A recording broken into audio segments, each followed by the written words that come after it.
Welcome back to the podcast, folks. In a sec, we'll crack on with a chat with Graham Hoskins. But first, a big shout out to this week's sponsors, who are the Influencer Store.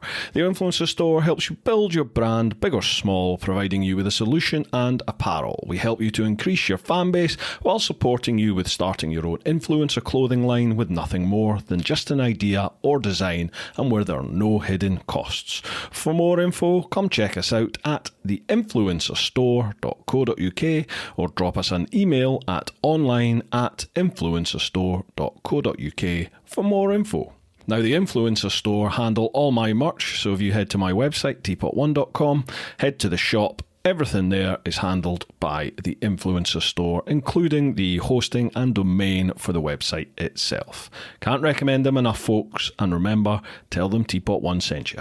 We are also sponsored by Inov. Now, Inov sponsor the main channel as well. They supply dash cam systems for motorcycles and all sorts of other vehicles. They do single camera and dual camera systems like the K2, the K3 and the flagship K5, which is a 4K model. I now use the K5 on mine. The K3 and K5 have an external remote as well as an external microphone. The mic's actually pretty damn good quality. You can vlog with that. They have parking modes fitted to them. It's a totally autonomous system. It starts recording as soon as you turn on your ignition, and if you have the parking mode enabled, it will even cover your bike whilst you're not there. So any movement of the bike or in front of the cameras and the motion detection I can't talk today, sorry folks. And the motion detection automatically kicks in and records anything that's going on around about your bike. So your bike really is 100% CCTV covered. In the event of an accident, folks, the first thing your insurance company is going to ask is there CCTV? And if you have Inov fitted, then you can tell them yes, and you're covered. Head to innovv.co.uk/TP1 for more info, and don't forget to tell them Teapot sent you. And we are also supported by Ultimate Add-ons. Ultimate Add-ons are the premium manufacturer of mobile phone and action camera mounting solutions for motorcycles. With a kit for any bike and a proven track record of creating products that keep your devices safe, secure and easily accessible, the Ultimate Add-ons product range is ideal for any rider from the commuter to the round-the-world adventurer. Why shell out on an expensive GPS system when you could just use your smartphone, keeping it charged and within reach to take photos of your travels at the same time?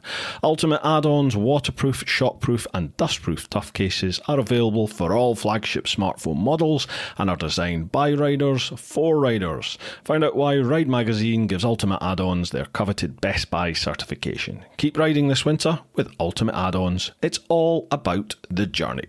Head to ultimateaddons.com. That's ultimate, ULTIMATE, add-ons, ADDONS, all one word, ultimateaddons.com, and use the code TeapotOne with the number 10, TeapotOne10, for 10% off your order. And finally, folks, I just want to say a massive shout out to all of you over in the clan, everyone that follows me over on Patreon, so it's patreon.com/TeapotOne. You guys, no matter what tier you're supporting on, you all help support both the podcast and the main channel itself.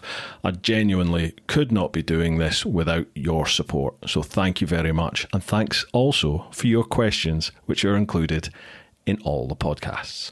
All right, folks, let's crack on with this week's episode. We've got Graham Hoskins here, my fellow presenter over on the new TV show, which we've just started filming. Enjoy this one. Hey, how you doing, bud? You all right? Yeah, very good, thank you.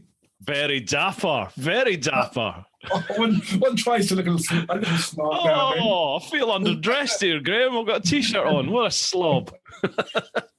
Have you redecorated at home? I redecorated the office, yeah. Yeah, it looks lovely. Yeah, I kind of went for the grey, and it was a bit of a gamble. I wasn't sure if it was going to be too dark or not, but I think with the lighting and that, it seems to work okay. Yeah, it looks very smart. Thank you very much. Trouble is, you look at the tip of the place I've got behind me. I bet you are a lot more productive than I am, though, I'll tell you that. I've got to do something. It just looks terrible. I I'm the world's worst procrastinator. Honestly, I will find anything to do other than what needs to be done, and I work better under pressure, so I tend to leave it till it's like, okay, now it has to be done, and then it's like, right, let's just get on with it. But up until that point, I'll do anything other than what I should be doing. I'm I am exactly the same. I was like it as a child, as a teenager. Because I know I'm like it. I try to be better at it for work, the day job. But I'm better, but I'm still not great. Sometimes I pity Tom because he's going to have his work cut out, and me, you, and Kristy. Will he ever? Yeah. We'll find out tomorrow, eh? Tomorrow, folks. Tomorrow is the... Don't have a drink, guys. Don't have a drink. Yeah, I know. Most of my van is going to be full of carry-out. Well, certainly not the bike. The bike's not blooming starting yet.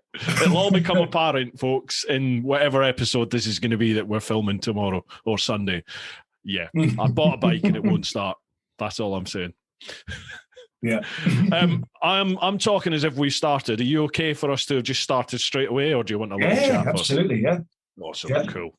Yeah, cool. Well, my Friday evening water. Excellent. Shall we? I'll tell you what, folks. Welcome back to the podcast. We've got Graham Hoskins here, my fellow presenter on the new what is it called? Motorbike TV show or motorbike show? TV. Yeah, just Motorbike TV. Yeah. Motorbike TV. It's going to be called on Motors. Is that right? Well, it will be available on Dunlop's website. Yes, and it will be available on Motors TV, which is awesome. A subscription. No, not Motors TV. Motorsport TV. Motorsport TV. Yes. Okay, right. Okay, yeah, so it's not motor, right. Motorsport TV, right, excellent. I had a load of people coming up. I was at Richie Vida's Wild Bad Weekend. I'll tell you what, let's crack open a beer, shall we? Splendid. This.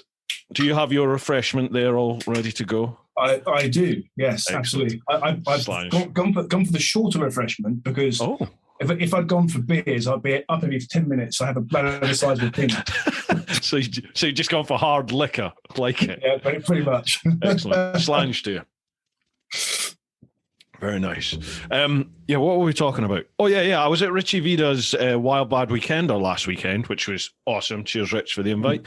And loads of people were coming up. I had a load of people coming up saying, I've seen your show's been advertised. It's going to be on ITV4. And I was like, is it? ITV4? I didn't know that. Fantastic. And they were like, I've seen the adverts for it. So I was like, oh, cool. So whenever people were asking, I was saying, yeah, apparently it's going to be on ITV4. That's the Henry Cole show, isn't it? Motorbike TV show, whatever it's called. Yeah. They've seen that advertised and thought that was our show. That's not our show, folks. Ours is going to be on Motorsports. Yes. Yeah. I mean, maybe it'll be somewhere else as well. It was going to be on Amazon Prime. Maybe I need to explain what happened with Amazon Prime. Yeah, I wasn't sure if we could explain it or not, but feel free, please do. It's all kind of public domain stuff. Amazon Prime was the new home of Adventure Bike TV and was going to be the home of Motorbike TV. But Amazon have changed their rules around what content they'll take onto the Prime service, and basically. Most kind of documentaries that aren't their own things, either things they've made or things they have bought, have just been either pushed onto Amazon. So you can still watch Adventure Bike TV on Amazon, but it's not Prime, so you have to pay to watch it. Right. And they're just not accepting new stuff. They curate their content, and the problem was there was a lot of content on there that was becoming quite more aligned to kind of YouTube short videos, pop videos, and that's not what Amazon are about. So I understand, and it's not necessarily a permanent thing, but there's no appeal, there's no can we please stay? So it's a real shame, but yeah, there we are. It would. Well, like you said, things may change in the future. But anyway, we still got the show, and it's going to be available on the Dunlop website for free. You can watch it there. Yes. And now Motorsports TV as well. For this season, who knows? I will double check that. That may change. Keep your eye on the socials. But anyway, mate, right. Shall I pass it open to you? Normally, I just go, right, what's your name? Where'd you come from? What you do? People have probably already watched the podcast we did with yourself and Tom and Kristy, but what's your name? Where'd you come from? What you do? Okay, so Graham Hoskins. Have been the presenter or host. The host, I think, Tom calls it the host of Adventure Bike TV for 8 years now. 8 years. Wow. So the first 6 of which were on YouTube and the last 2 on Amazon Prime. And 4 motorbike adventure TV series. Yeah, 4 I've done now as well as the TV show. So, and it's the most fabulous hobby. It's not my day job. My day job is something completely different. I run a management consulting business, and then on the side I do a bit of kind of motivational speaking. But maybe we'll come back to that a bit later. Kind of what happened and what all built up to that. And I'm what I would call an amateur adventurer. You know, I'm not a kind of person who's been off and done what you did and spent, was it a year or a year and a half? About a year and a half, yeah. 442 days. Not that you remember exactly. And I'm deeply envious of being able to kind of go off and do that kind of adventure. But it was kind of in me, I suppose, to a degree at an early age, and always was there. But lots of things happened, which meant it didn't happen. But then other things happened, and I wanted to try and get out and do an adventure. And maybe if I kind of come back to that story again later on. So my thing became, what can you do in 2 weeks? Yeah. What's a 2-week adventure? Yeah. So I did, the first one was to Moscow and back in actually 6 days. That's a fair trek. Bloody hell. On the bike? Yeah. I didn't know you'd done it in 6 days. Wow, I knew you'd been, but didn't realise it was... 6.5. I'm making myself sound grand. Oh, right. Okay. 6.5. That's easy, though, aren't you? Yeah. And then we did, off the back of that, 5 years later, I did around the circumnavigated the Mediterranean Sea. Yeah. That was in 15 days. And then we did West Africa, and then I did all the way up to the northernmost point in Europe. And then did a UK-based one with Tom about 3 years ago. So those were kind of the 2-week adventures. And I'd like to think I've proved you can have an astonishing adventure in 2 weeks, whether it be abroad, the UK, wherever it is. I love that sort of that ethos behind it. You know, what can you do in 2 weeks? Because there's so many people who want to do this big life-changing adventure, and for whatever reason they can't, you know, they're not in that fortunate position to take 6 months, a year, however long it's going to take. They can't take that chunk of time off, can they? And they just sort of write it off. I can't do it. I'll have to wait till I've retired, the kids have gone, you know, I've divorced, whatever it is, whatever the reason is, I win the lottery. People put it off, but there are people out there such as yourself, and I know that there was another chap I met at one of the Horizons Unlimited things. He's doing the same. You know, he gets 2 weeks a year that are just his, and he just goes off, and he's literally, I think he's doing a world adventure, but he's just goes away, does 2 weeks, and then wherever he stops, he marks it, and he goes back to his normal life. And the next time he gets 2 weeks, he goes back to that point and he carries on going. He's just chipping away. Yeah. I think that's brilliant to do stuff like that. Mega. Yeah, I do. I got into a bit of a argy-bargy with one of the very well-known names in the motorbike adventure world about... Who was it? His view was, anybody can take... I can't do an impression. Anybody can take... I think this is narrowing it down. Anybody should be able to take 6 months off work. Doesn't matter what you do. Anybody should be able to do it. All year. Just go and do it. It's not that simple. No, it's not. Right? You know, it's not that simple, because sometimes you can't just take 6 months off work. If you've got, you know, a job that you can't leave, or family you can't leave. I had known people who've left their family for 6 months or a year. Yeah. I could never do it. I couldn't do it now. Yeah. Well, unless it's going to give me a lot of money. It's a big sacrifice on every level. You know, to go away and do a trip like that, I think it's inherently selfish. No matter how many good reasons you have, it is a selfish thing to do, because you're leaving, you know, whether you're single or not, you're going to have family or you're going to have friends. You're going to leave people behind who are going to be worried about you. They're going to miss you. So it is selfish in a way to go away and do stuff like that, isn't it? But You know, and it's all well and good saying that person saying anyone can take 6 months or a year off. But as you said, you know, people have ties, people have family ties, financial ties, emotional ties, all these different things. It's just not possible for everybody to do something like that. No, it's not. And I found it hard enough, you know, going away for 2 weeks. And then my family found it tough. But then I'm lucky I have a very understanding wife. So she's an understanding family. You know, the children, all my children are grown up now, but they were much, much smaller when I went off and did Moscow. I got back from that. That was 2005, so 16 years ago. Now my eldest, who would have been 7 or 8 at the time, just ran into my arms and couldn't stop crying. Yeah. What was that like, right into Moscow back then? I mean, I'm saying back 2005 to me still seems like, you know, 2 years ago, but it's 16 years ago now, isn't it? It's incredible. What was it like then? We did have mobile phones, but we had no GPS. Yeah. So it was old school maps. Yeah. That's incredible. That is nuts to think that we didn't have. Yeah, it's just all so easy now. It's all so convenient, isn't it? Your phone's it's your phone, it's your GPS marker, it's your emergency beacon, it's everything, isn't it? Your computer.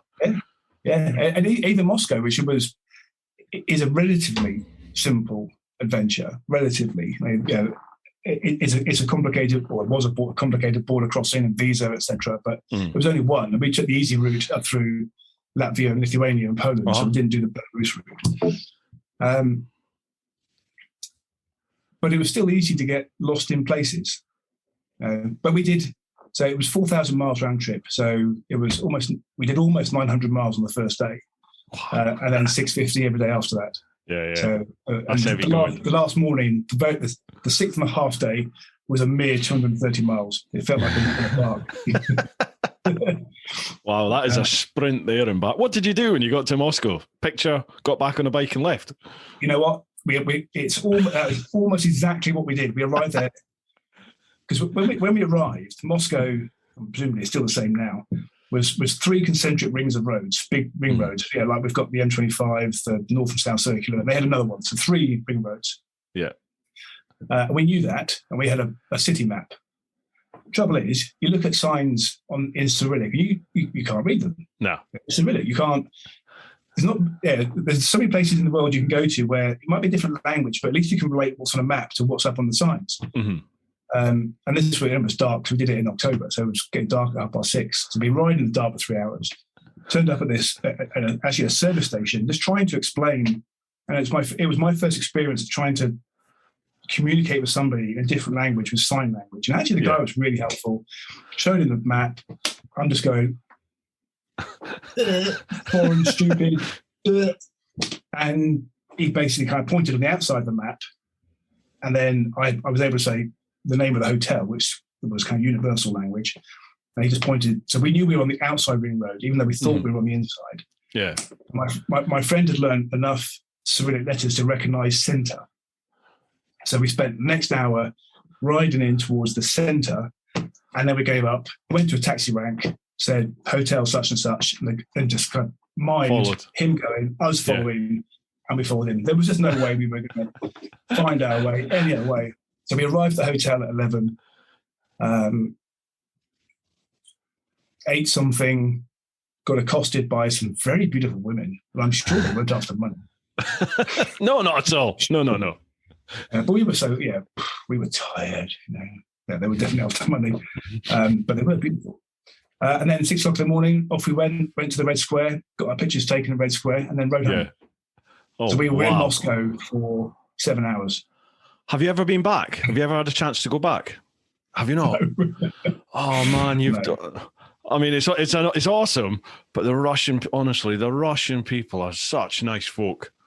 And they actually get friendlier the further east you go. You know, like I've said this time and time. People will be bored hearing this on a podcast, but Russians are like. I met this Moldovan Russian guy called Gennady Shatov. That's his name, and he was the first Russian to ride solo around the world, and it was just pure fate. I broke my bike, had snapped the frame again, and he was he's the organizer and sort of mechanic for this Trans-Russia race that he does every year. People enter it and they ride from St. Petersburg to Vladivostok, 10,000 kilometers, 10 days, boom, go for it. And I just happened to sort of meet up with a couple of lads that were leading it.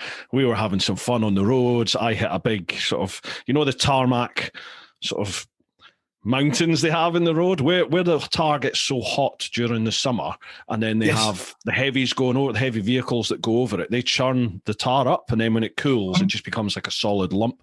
Well, I hit one of them on my jigsaw at, fairly rapid speed, and it just snapped the frame again. So I stopped at the side of the road. They said, don't worry about it, we've got a mechanic. And we ended up stood there for like 6 hours waiting for this backup van to come pick us up. And it was this guy, Gennady. So he put me in his van with the bike, and he drove 24 hours to the next town where he'd arranged for a friend of his, a mechanic, to pick the bike up and go and fix the bike, and some friends of his to take me, and I lived with them for like 4 or 5 days.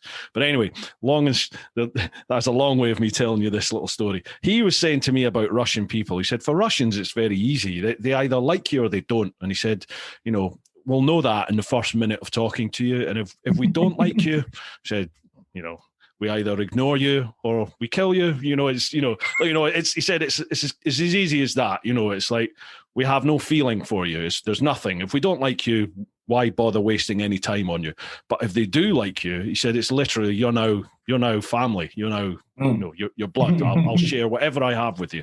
And it's so true. Like, people just welcome you into their homes. And, I've seen people literally rip bread in half and give you what they've got. And I loved it. I loved Russia. You should go back if you ever get the opportunity. Well, you know what? We had planned, when we eventually did the trip up to Nordkap, the great, what do you call it? Great Arctic Bike Off. That was that TV series. That wasn't Adventure by TV, but Tom was with it. He was filming it. Now, the original plan that year was to ride. Now, there was a name for it. It's the collection of roads that allow you to ride from one side of Russia to Vladivostok and the other. Trans-Russia Highway or something. Right. Trans-Siberian. Well, the railway is the Trans-Siberian Railway, isn't it? So I'd imagine the highway would be much the same. Yeah. That was the original plan, was to do that ride. We kind of had the freight arranged to come back from Vladivostok and do that in 14 days. So again, it's a 500 mile a day, 500 mile a day ride. But there was I don't know what it was, 7 years ago. So that year there was a big do with politics in Russia, and there was a lot of tension. But 4 months before we meant to go. So we changed the route, not quite last minute, but changed it to make it an Arctic bike off instead of a Russian bike off. Gotcha. So I almost went back, but I would love to. I'd love to go back at some point. But your point about people is completely well made. In my tiny, limited experience of trips and people, the generosity of people, and particularly those who have the least, is astonishing.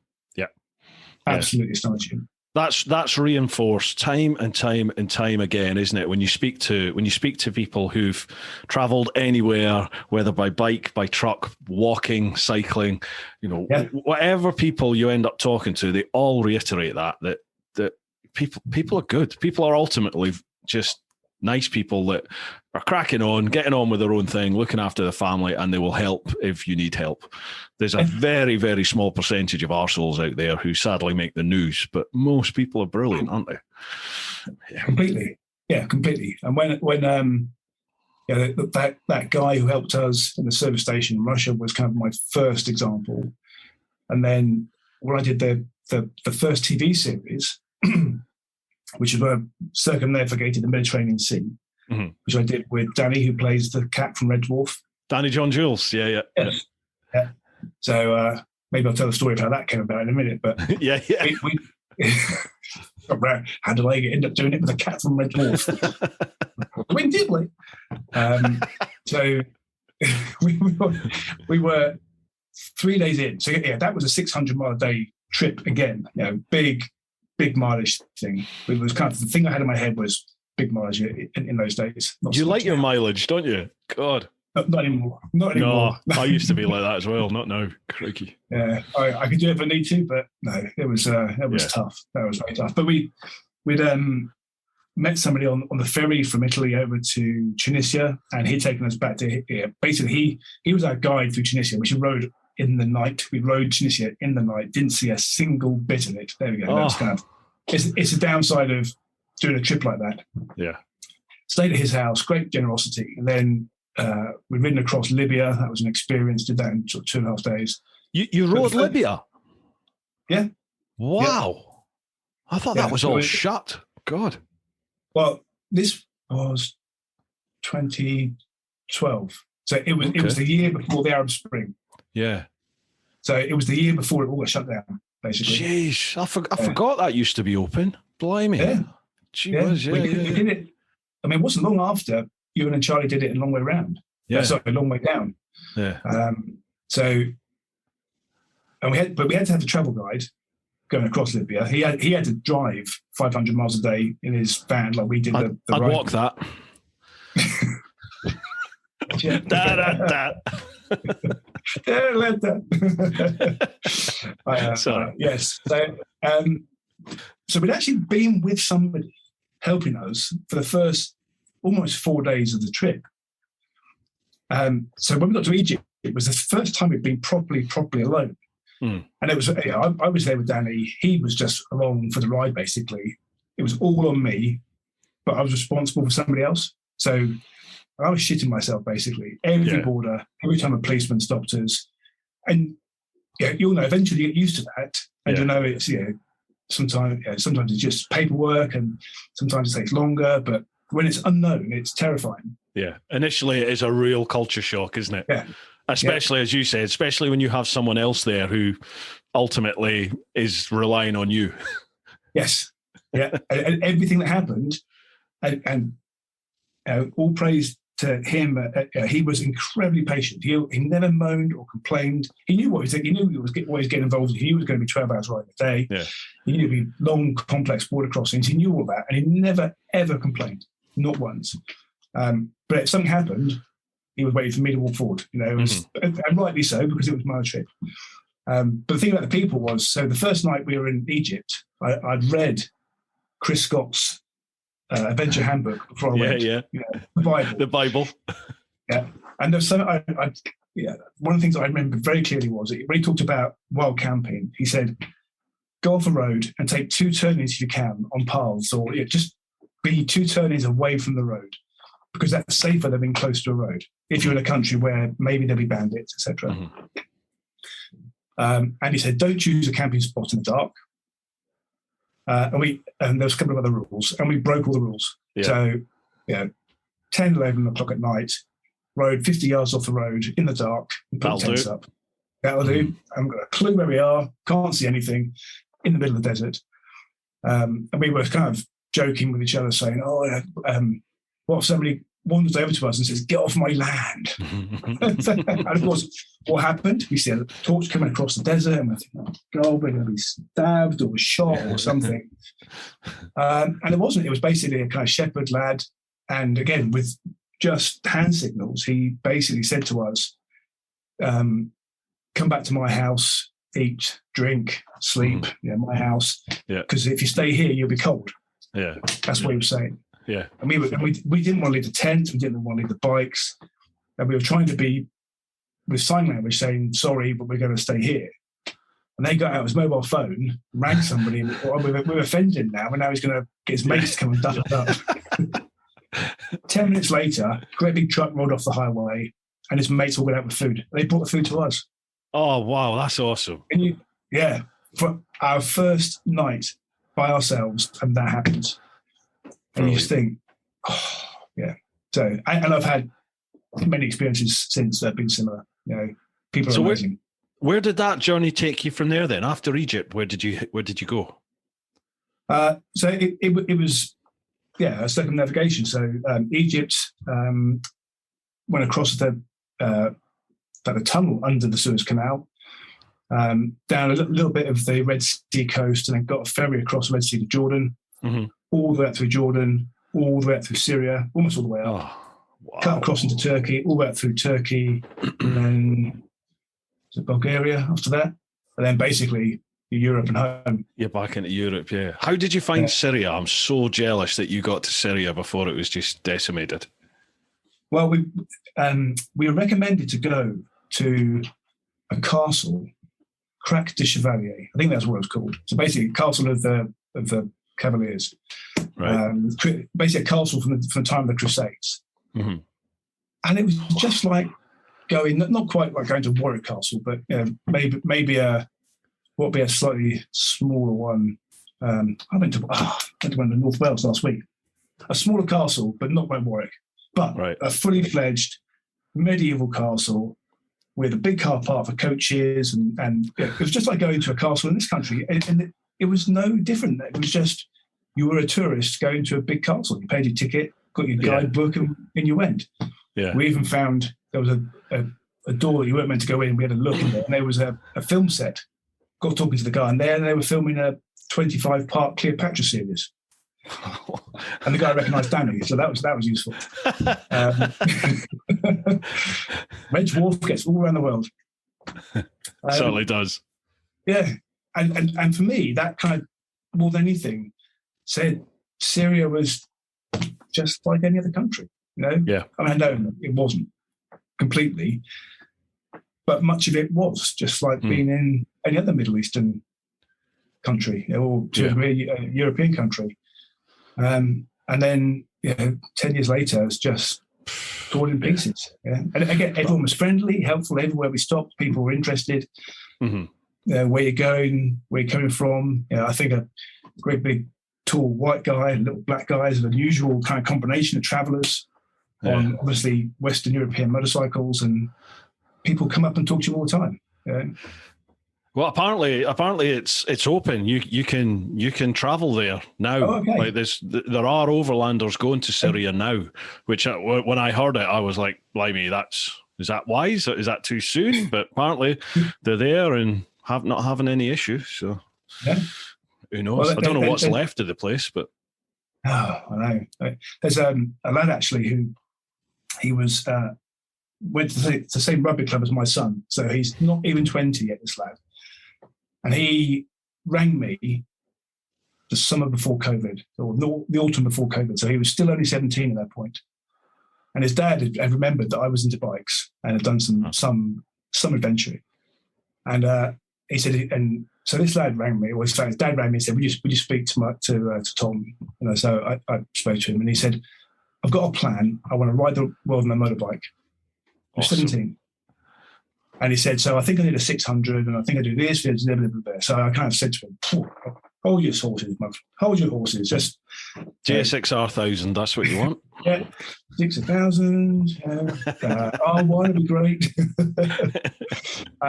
So we had a long talk, but it was the fact he had the plan in his head. So he'd already done the CBT. He knew when he was going to get his license. He knew when he had a year or 2 years before he could go to a bigger bike, and he had a job. He was going to work nights for a year that would give him X amount of money. That would last him for a year, round the world for a year. And he'd do it by the time he was 20. So obviously COVID came, scuppered his plans. He's leaving in September. Mega. And his plan so far is to get to Sudan, and then he'll take it from there and he'll see where he goes. Love it. Yeah, brilliant. So the world, I mean, the world's opening up. And he's certainly is. Life goes on, doesn't it? I mean, my heart goes out to those who've been affected and severely affected with COVID, but life goes on, doesn't it?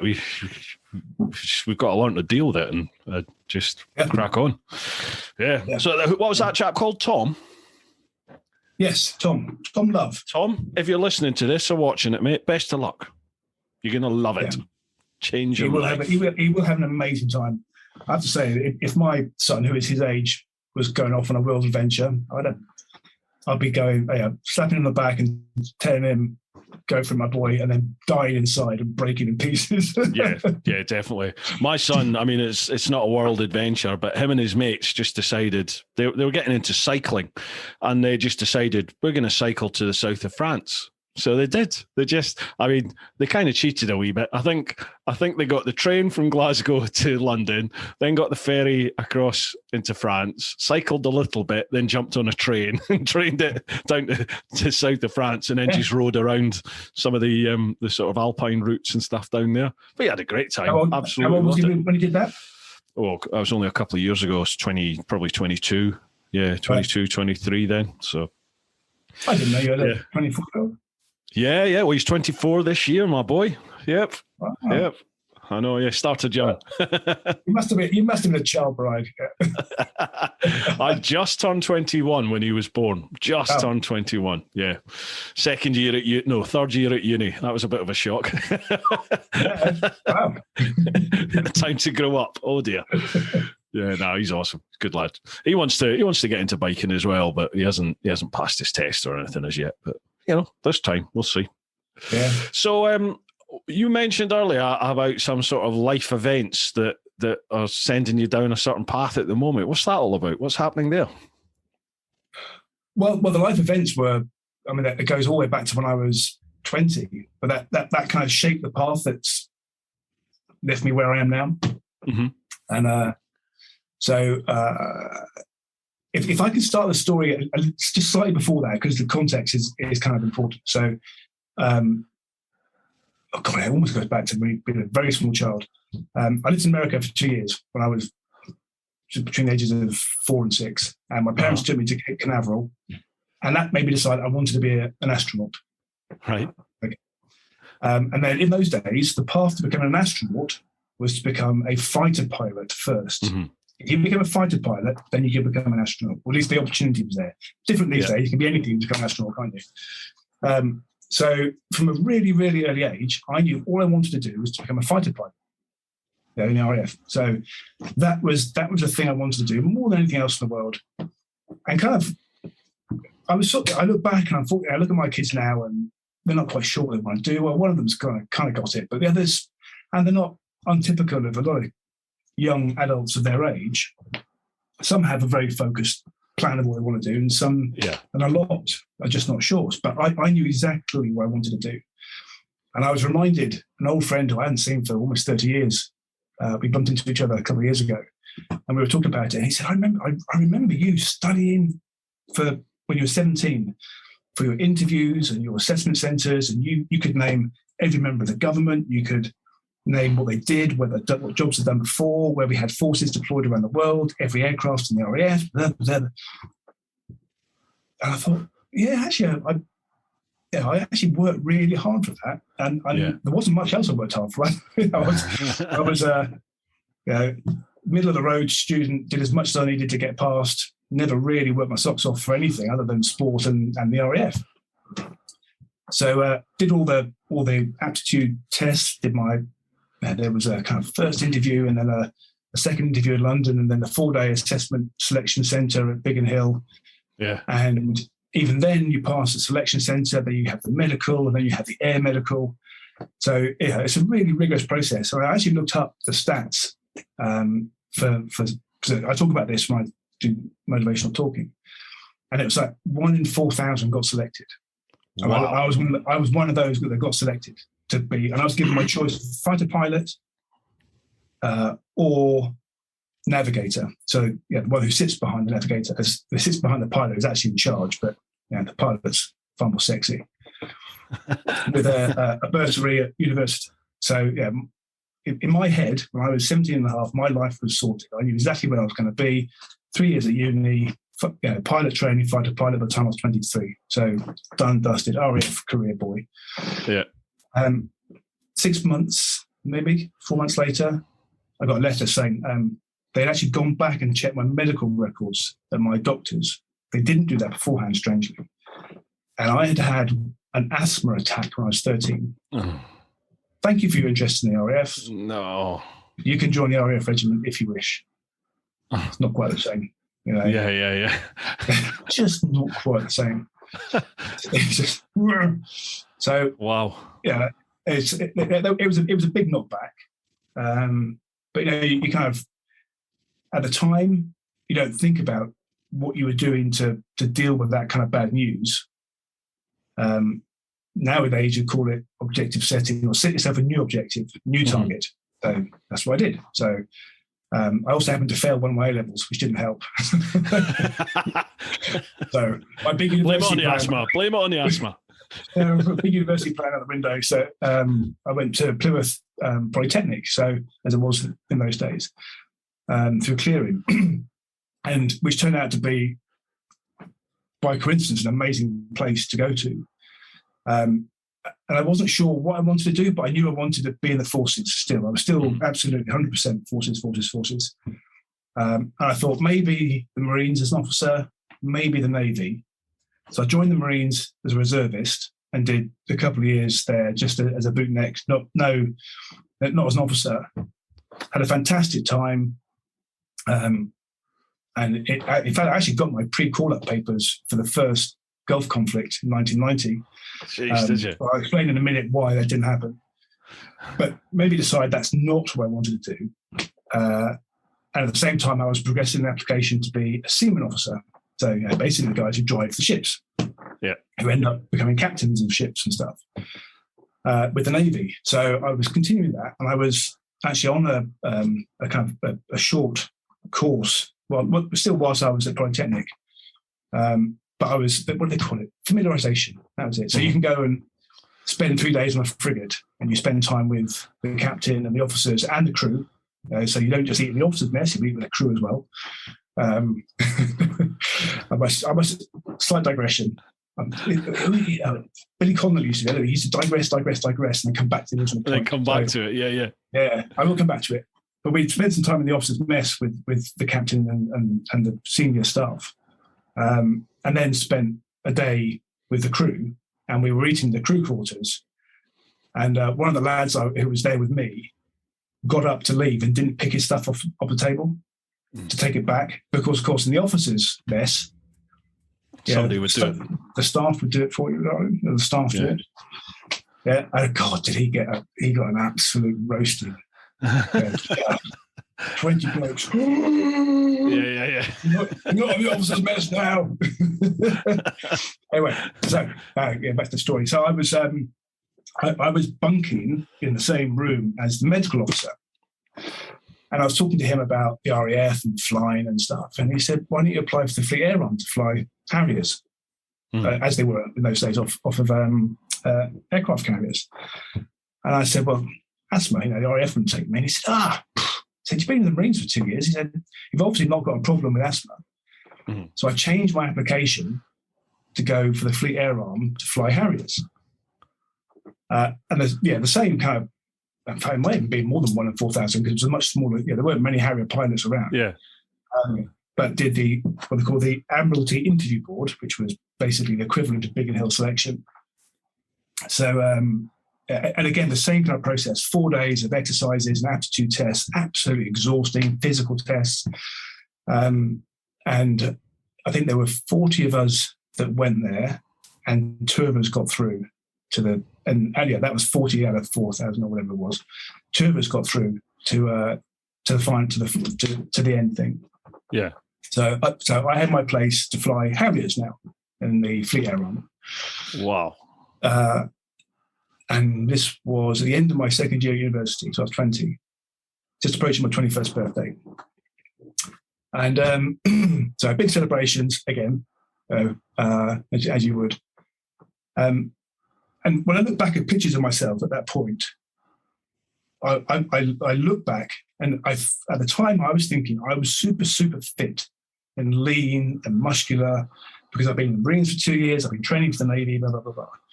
But actually there was another reason why I'd been losing some weight. And I'd found, whilst showering one day, a lump underneath my arm. Oh. And actually when I went for my final, so I've been kind of accepted into the Navy. I had my place booked at Dartmouth Royal Naval College for what would have been 12 months later. But the final piece was a meeting with, they called him the head of the Air Medical Board. So the Navy had a medical board that you had to pass, and then they have the Air Medical Board. And I had a meeting with him, and he said, you're all kind of past anything else. He said, but is there anything else you need to talk about? And I said, I have found this lump underneath my arm. And he said, okay. He said, well, we'll just leave everything as it is for now. Let's see what happens. I had the lump taken out and a biopsy done and stuff. And it turned out I had non-Hodgkin's lymphoma, which is the lymphoma of the lymph glands. Lymph nodes, yeah. Yes, yeah. And a very aggressive form, to the point where I was then informed. Actually, my mum had looked it up. As you can imagine, my parents were in pieces. My mum particularly. My mum had found out that. So I knew I was going to have radiotherapy and chemotherapy. That chemotherapy can damage your sperm, so you can become infertile. It can damage your fertility. Yeah. Because it kills cells. So I spoke to my GP about this, and he said, "Well, in fact, the hospital at this point." So this was only like 4 days after I'd found out what I had. Wow. And the people at the hospital and the GP, who were incredibly supportive, said, "Well, you can go and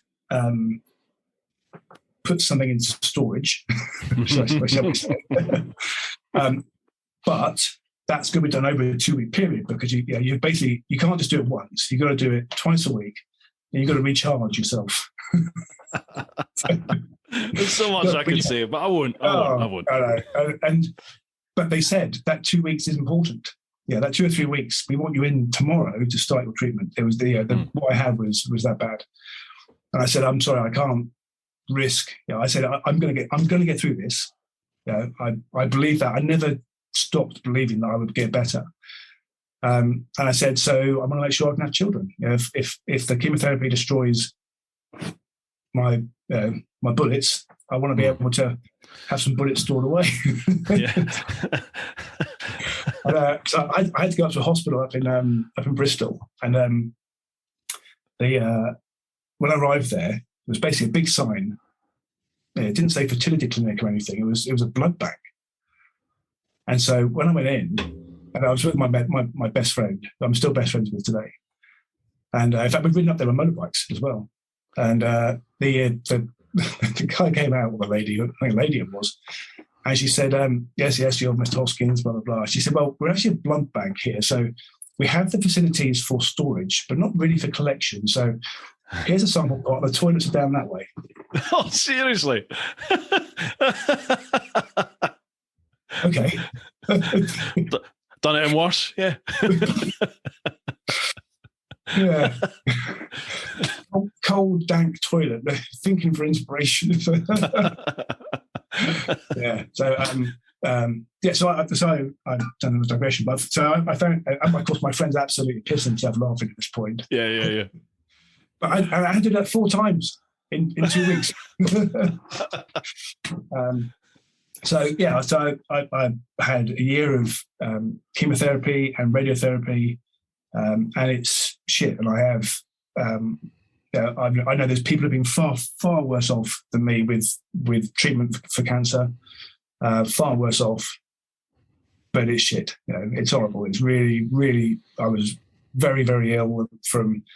Weirdly, never from the cancer itself. I was ill from the treatment, and I was ill from the side effects of the treatment, and ill from the treatment of the side effects of the treatment. Because it lowers your immunity. If there was a skin rash, I got it. If there was a cough or a cold, I got it. I felt sick for 9 months. It's just and for me, although I was probably still not as chubby as I am now, I put on masses of weight. I was hungry. Huge doses of steroids every single day. And it was just horrible. So I have the greatest of sympathy and some understanding for anybody who's been through it. But the thing with the Navy was I then went back a year later. I kept them informed, and they said, come back to us when you're well. So I went back a year later, saw the same guy, same office, and he was proper old school, handlebar moustache, mahogany panelled office. And he said, first things first, he said, you're here, and that's the most important thing. You're here, you've beaten it, I was in remission. He said, that's the most important thing. And he said, that shows the kind of strength of the person you are. And he said, so that's why I'm now going to give you the next bit of news straight to the chin. And he said, you're not going to be in the Navy. And he said, the reason why is because, say, every year we have 30 young men at the time, so they didn't take ladies at that point. And we'll say 30 young men will meet the standard we need. And we will take the top 15. He said, you'll always be number 30. He said, not because you're not as good as the rest of them, but you're a bad investment. He said, because your chances of not being here, and therefore us losing our investment in you, our X million pounds investment, are greater than all the others. Yeah. And he said, that's a shit thing. He said, but that is life. He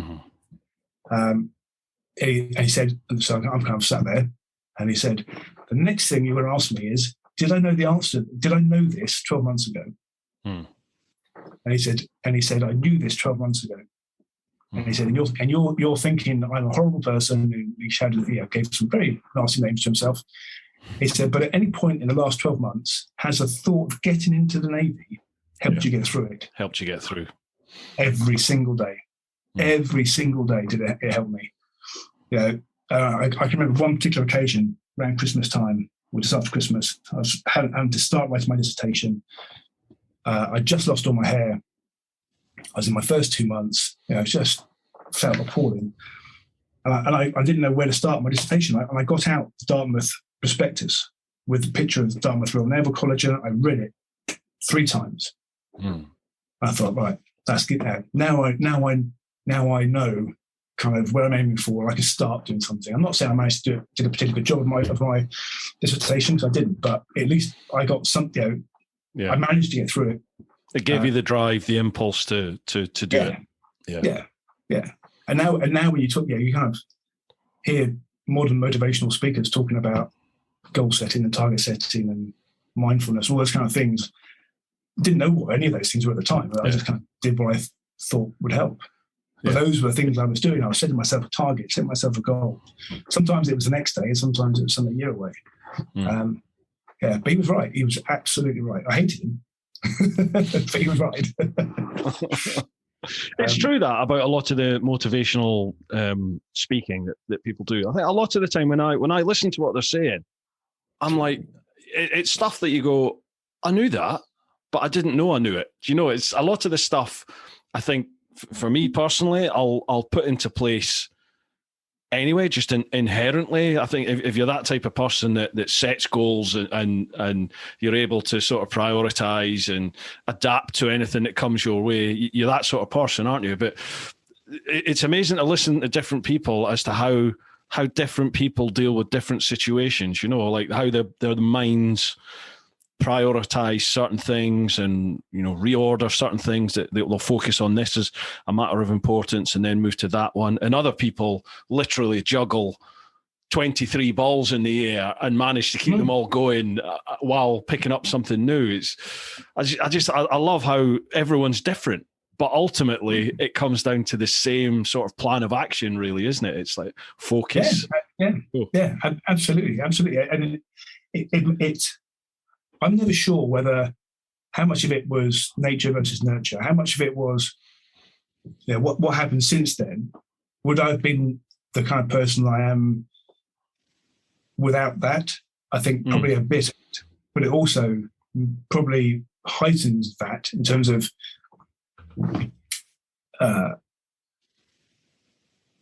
if I want to do something, I won't let anybody tell me it can't be done. Yeah. And that makes me like a dog with a bone. And sometimes that's taken me a week, and sometimes it's taken me 5 years. Yeah. But pretty much, it doesn't matter whether it's building a kit car, creating a TV series, becoming a TV presenter, starting my own business, buying a house. No matter what it is, if I set my mind to it, they haven't all worked out. I've always given it my best shot. Most of them worked out to a greater or lesser degree, but most of them have. I've always said that with people, people that come up and say, "Oh, I would love to do," when they're talking about my trip, the world trip, they'll come up, "Oh, I'd love to do something like that," and I always go to them, "Okay, what's stopping you? Why can't you do it?" And they'll say, "Oh, I can't afford it. I've got a job." And I'm like, "Okay, I couldn't afford it. I had a job, so you need to." You've got to put a plan in place then. So you need to work out how much you're going to need. How long do you need to get that amount of money? How are you going to get that amount of money? What do you own that you can sell? Can you do another job? Can you do overtime? Can you get credit cards? There's plenty of people out there that have literally just got a fistful of credit cards and just maxed them out for a trip and dealt with that afterwards. There's plenty of people. But that's what I've always said to people is like, make a plan, an attainable, achievable plan that allows you to reach that goal, and then just put every ounce of what you have into making that happen. And if it takes a month, it takes a month. If it takes 5 years, it'll take 5 years. But if you want it, it'll happen, won't it? That was it. I couldn't afford to go and do a 2-week trip, which is why I needed sponsors. And actually, and that was part of what drove the TV show. Was because if you have something on TV, no matter how big or small the channel is, that's a good thing for sponsors, or exposure. An article in the magazine, or something. Yeah. And also, I like doing stuff in front of the camera. I like writing about what I'm doing, so it never bothers me about having sponsors. I know there's lots of people who don't want that. I know Graham Field, for example, is very, very vociferous about hateful sponsorship because it ruins his trips, and he's right. For him, it ruins his. The thought for him of being beholden to a sponsor is horrific, but it never bothered me. So, but finding sponsors is challenging. And to your point about making a plan and going and doing it, I remember being at a bike show, and another very big, well-known motorcycle adventurer was on his stand, and this young lad, again, probably 19 or 20. Went up to him. It was right at the earliest part, so there weren't many people around. And I was going to go and talk to him anyway. And this lad was asking him about how do you get sponsors. And he said, "Oh, you'll never get a sponsor. It took me 10 years to get my first sponsor." And this poor lad, his face just went. Yeah. You could see him being broken a little bit. Just deflated. Yeah. So I must admit. Sorry, go on. Apologies. Well, I thought I just went up to him afterwards and said, "Ignore him." I said, "He's right. It's really, really difficult." Yeah, but it don't is let anybody possible. Tell you it can't be done, because it can be. Yeah, absolutely. Yeah, that's exactly what I was. Here's some advice. Yeah, that's exactly what I was away to say. Is I've been brutally honest with people about when they've come to me saying, "Oh, how do you get sponsors?" I'm like, it's really hard. It's really hard because if you were like me at that, like everyone is when you first, it's your first adventure. You've got no pedigree. You've got no CV behind you, have you? So, you've got to think of it from the company's point of view. Why should they take that risk or invest in a total unknown? You have to treat it like a business, don't you? You've got to go forward with a business plan and say, for this, I will give you X, Y, Z, and it will give you this reach and that reach. And I found that really hard to begin with, turning my baby, my trip into effectively looking at it like a business. And I still do to this day, like my whole TeapotOne brand is, well, that is now a business. It's my way of living, and I've got sponsors, and I never wanted sponsors, but you need them in life, don't you? If you've got bills to pay, mortgages to pay. Yeah, but again, I've been very upfront with my sponsors and said, this is the channel, this is the community I have, and I have this community because I don't bullshit. I'll tell people what I think, and I'm not ever going to jeopardize my own integrity for the paycheck. That ain't happening. So I've been lucky that my sponsors know that. So I think it's about attracting the right sponsors for you, isn't it? As well. Absolutely. Yeah. And so I think in the world of looking for sponsorship in motorcycling or adventure motorcycling is actually far more challenging now than it was when I did that first trip around the medal when I was first thinking about it 15 years ago. There are a lot more people who have done a lot more trips. Yeah. And it's not quite so unusual. So everyone's looking for a new angle, like the youngest, fastest, the slowest. Yeah. the something, the sidecarist, or whatever. There needs to be an angle somewhere. Because I remember when we did the Moscow trip, I just looked up on the internet. Yes, it would have been the internet then. Yes, on the internet. Who was kind of the marketing manager for each of Yamaha, Suzuki, blah, blah, blah, and rang them all and said, this is what I'm doing. Guy from Yamaha, I'm still friends with now. So he's runs his own PR company now. It was one phone call, and he said, "Yeah, okay." And he lent us a TDM 900 and an SJR 1300. Very different. But we had 2 bikes to go to Moscow on and back, and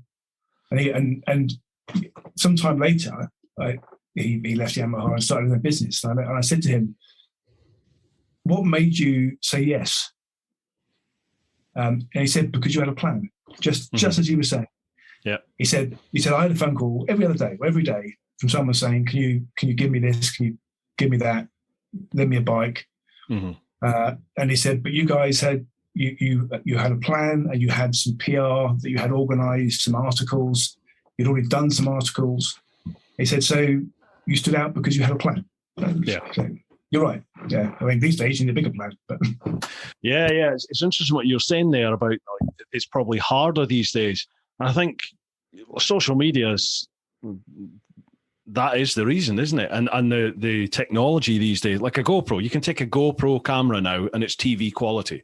You can broadcast what comes out your GoPro and put it onto the TV, which is insane. A 400 quid little camera. And the production quality now that a lot of people, there's loads of people out there that can edit on their laptops and computers, and you can do it on the go, can't you? So people are producing, particularly for YouTube, they're producing proper TV quality series or films about their adventures, whatever it is they're doing. So it's quite hard. Like when I did it, sort of 2012, there weren't that many on YouTube, and the ones that were generally, I would say 90%. Not great, production quality wasn't great, and I'm one of them. I look back at my trip now and it's like, oh, that's dog shit, but you do what you do at the time. And nowadays, gee whiz, competition is fierce. Everyone's got a drone, everyone's got a 360 camera. Definitely. Definitely. Absolutely. And I'm the same. My friend and I made a little video of that trip to Moscow, and we had little cameras that had tapes in them. That's the cars. And we had little hard drive helmet cameras. I mean, they were terrible quality. And you look back now, and what we thought was fantastic then is shocking. It's terrible. I even look back at the quality of the TV, the TV series I did with Danny, Go Around the Med. That was all filmed on my little Sony Handycam and a couple of SD helmet cameras. Wow. It's terrible. But that was they liked the fact there was, what they call it, earthy. That's what they call it. Yeah, that's right, earthy. You don't get away with earthy anymore, though. That's the thing. No.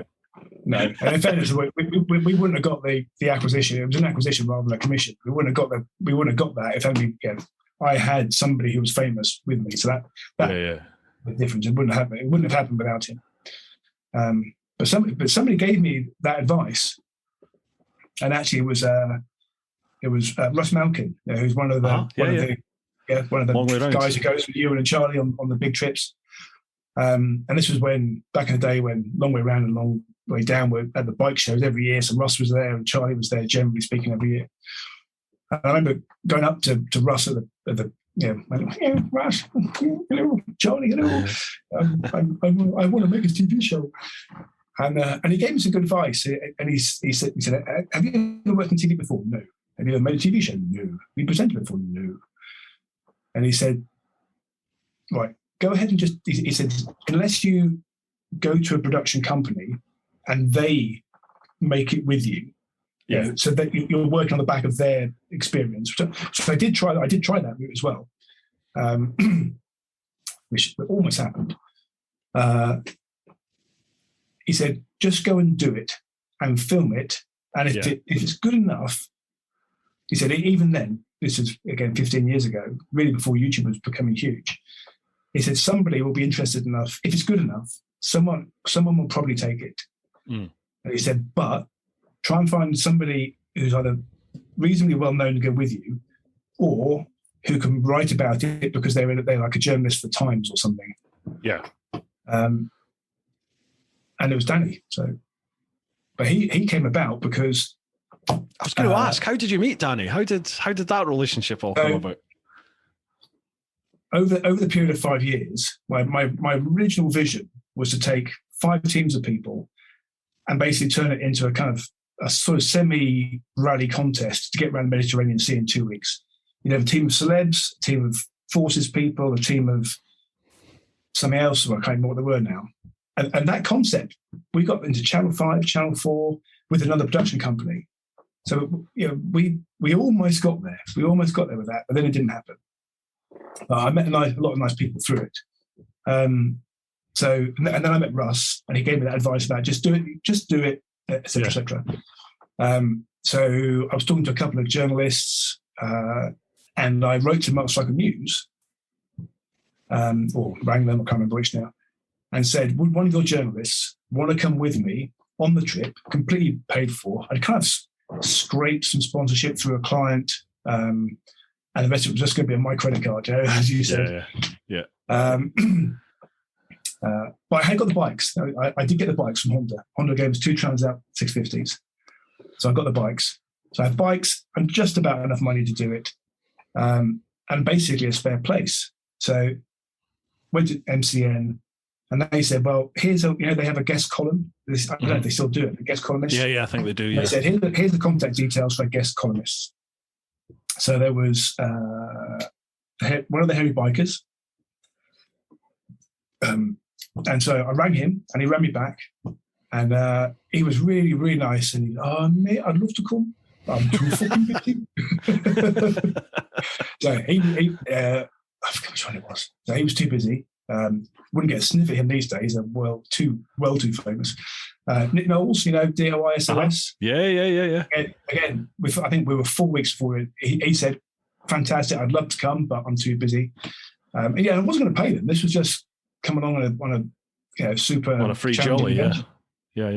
And the other one was Danny, so because he was a guest columnist, and just kind of one of those weird coincidences. I emailed him on the Thursday afternoon, and he replied on the Thursday evening.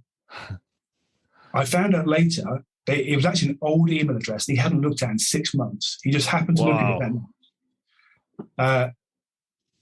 He thought that I was somebody he knew. But anyway, the contact was made. We had a chat on the Friday morning, and he went, actually, okay, that sounds quite cool. Let me speak to his partner. And she was, okay, go for it. And so Friday afternoon, he said, yeah, I'll come. And I went and met him in London on Monday. And how long after that did you leave? 3 weeks. Wow. And about 2 days after I met him, I had to take his passport to go and get all the visas stamped in it. And I remember him saying to me, he said, this is a bit weird. I really don't know you. I'm giving you my passport. Yeah. Love it. And we're still friends now. So that's nice. That's the nice thing. We're still buddies. That could have gone horribly wrong. Somebody you don't know, you're going to burn a road with for 2 weeks in a quite a stressful environment. And it was brilliant. And then 2 years later, we did like an old man's Dakar rally down to the Gambia. So still in touch now. That's the good thing. Brilliant. But it was the persistency. That's the thing. It was just, like I said, foot with a bone, keep on going, keep on trying, make it happen. And it wasn't version 1. It was version 8. That eventually became the thing. But that was fine. It was an amazing adventure. And the start of it was that spawned the West African one, and it was the West African one where I met Tom that started Adventure Bike TV. So meant to be, man, isn't it? It's just the way life throws things at you to take you where you're ultimately supposed to be. Dude, absolutely. We have got quite a few questions over on Patreon, and there's some over on Insta and Facebook. I'm aware of the time because I know you've sort of got a deadline of about 8 o'clock, don't you? Shall we? About that. Yeah, I've got a date with a kebab, a beer, and my son. A movie evening. Happy days. Happy days. Sounds brilliant. Right, shall we crack on with some questions and batter through them? Because I don't pre-read them, so I've got no idea where we're going to go with this. Cool. Right, first off, we'll head to the clan over on Patreon. So it's patreon.com/TeapotOne. First one, Matt Sheen. Hi, guys. Hope you're both well. All good, thank you, Matt. I spent a very enjoyable day with Graham and the Adventure Bike TV boys down with Nathan Millward at Dorothy's Speed Shop. Riding the CT110 was a fantastic experience. My question to you both: if you had to re-travel any of your trips on a small capacity bike, what would you choose and why? Keep on with the hard work. Really looking forward to the upcoming series. Best of luck to you all. Cheers, Matt. Right, so I remember meeting Matt. Wasn't that long ago. It's only a few months ago. I'm going down. I'm going down to Nathan's, to Dorothy's Speed Shop, hopefully in September sometime. So I'm looking forward to that. Should be a giggle. It's a great place, and Nathan's lovely. Yeah. He is the most laid-back man you're ever going to meet, isn't he? He's the most laid-back, intensive businessman, though. I mean, look at the business he's got there now. 20 bikes. Oh, yeah. You kind of forget the scale of it, don't you? He is laid back, but he's motivated. Definitely. Well, he's a family man now, isn't he? It's got to happen. It's got to work. Yeah. Gorgeous wife and a gorgeous little boy. Yeah. Exactly. Life is good. So, right, re-travel any trip. What bike would you choose and where would you go?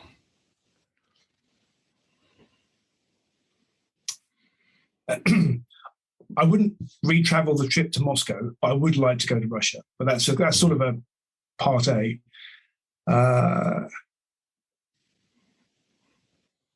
The most exotic adventure bit I've done was definitely West Africa.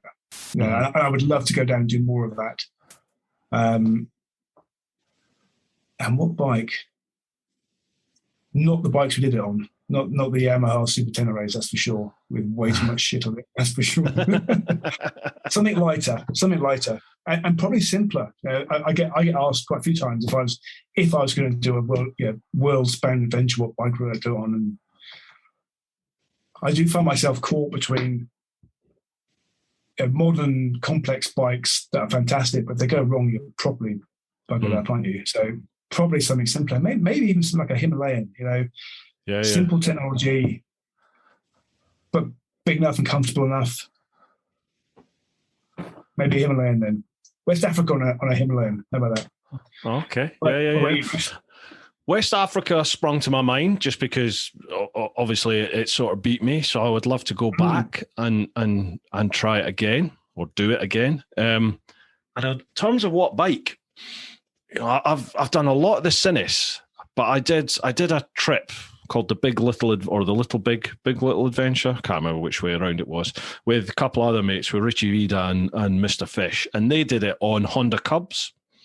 Okay. And the Cub, I was gobsmacked at how versatile and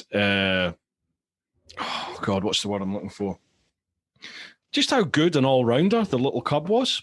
It was faster than the thing that I was on, and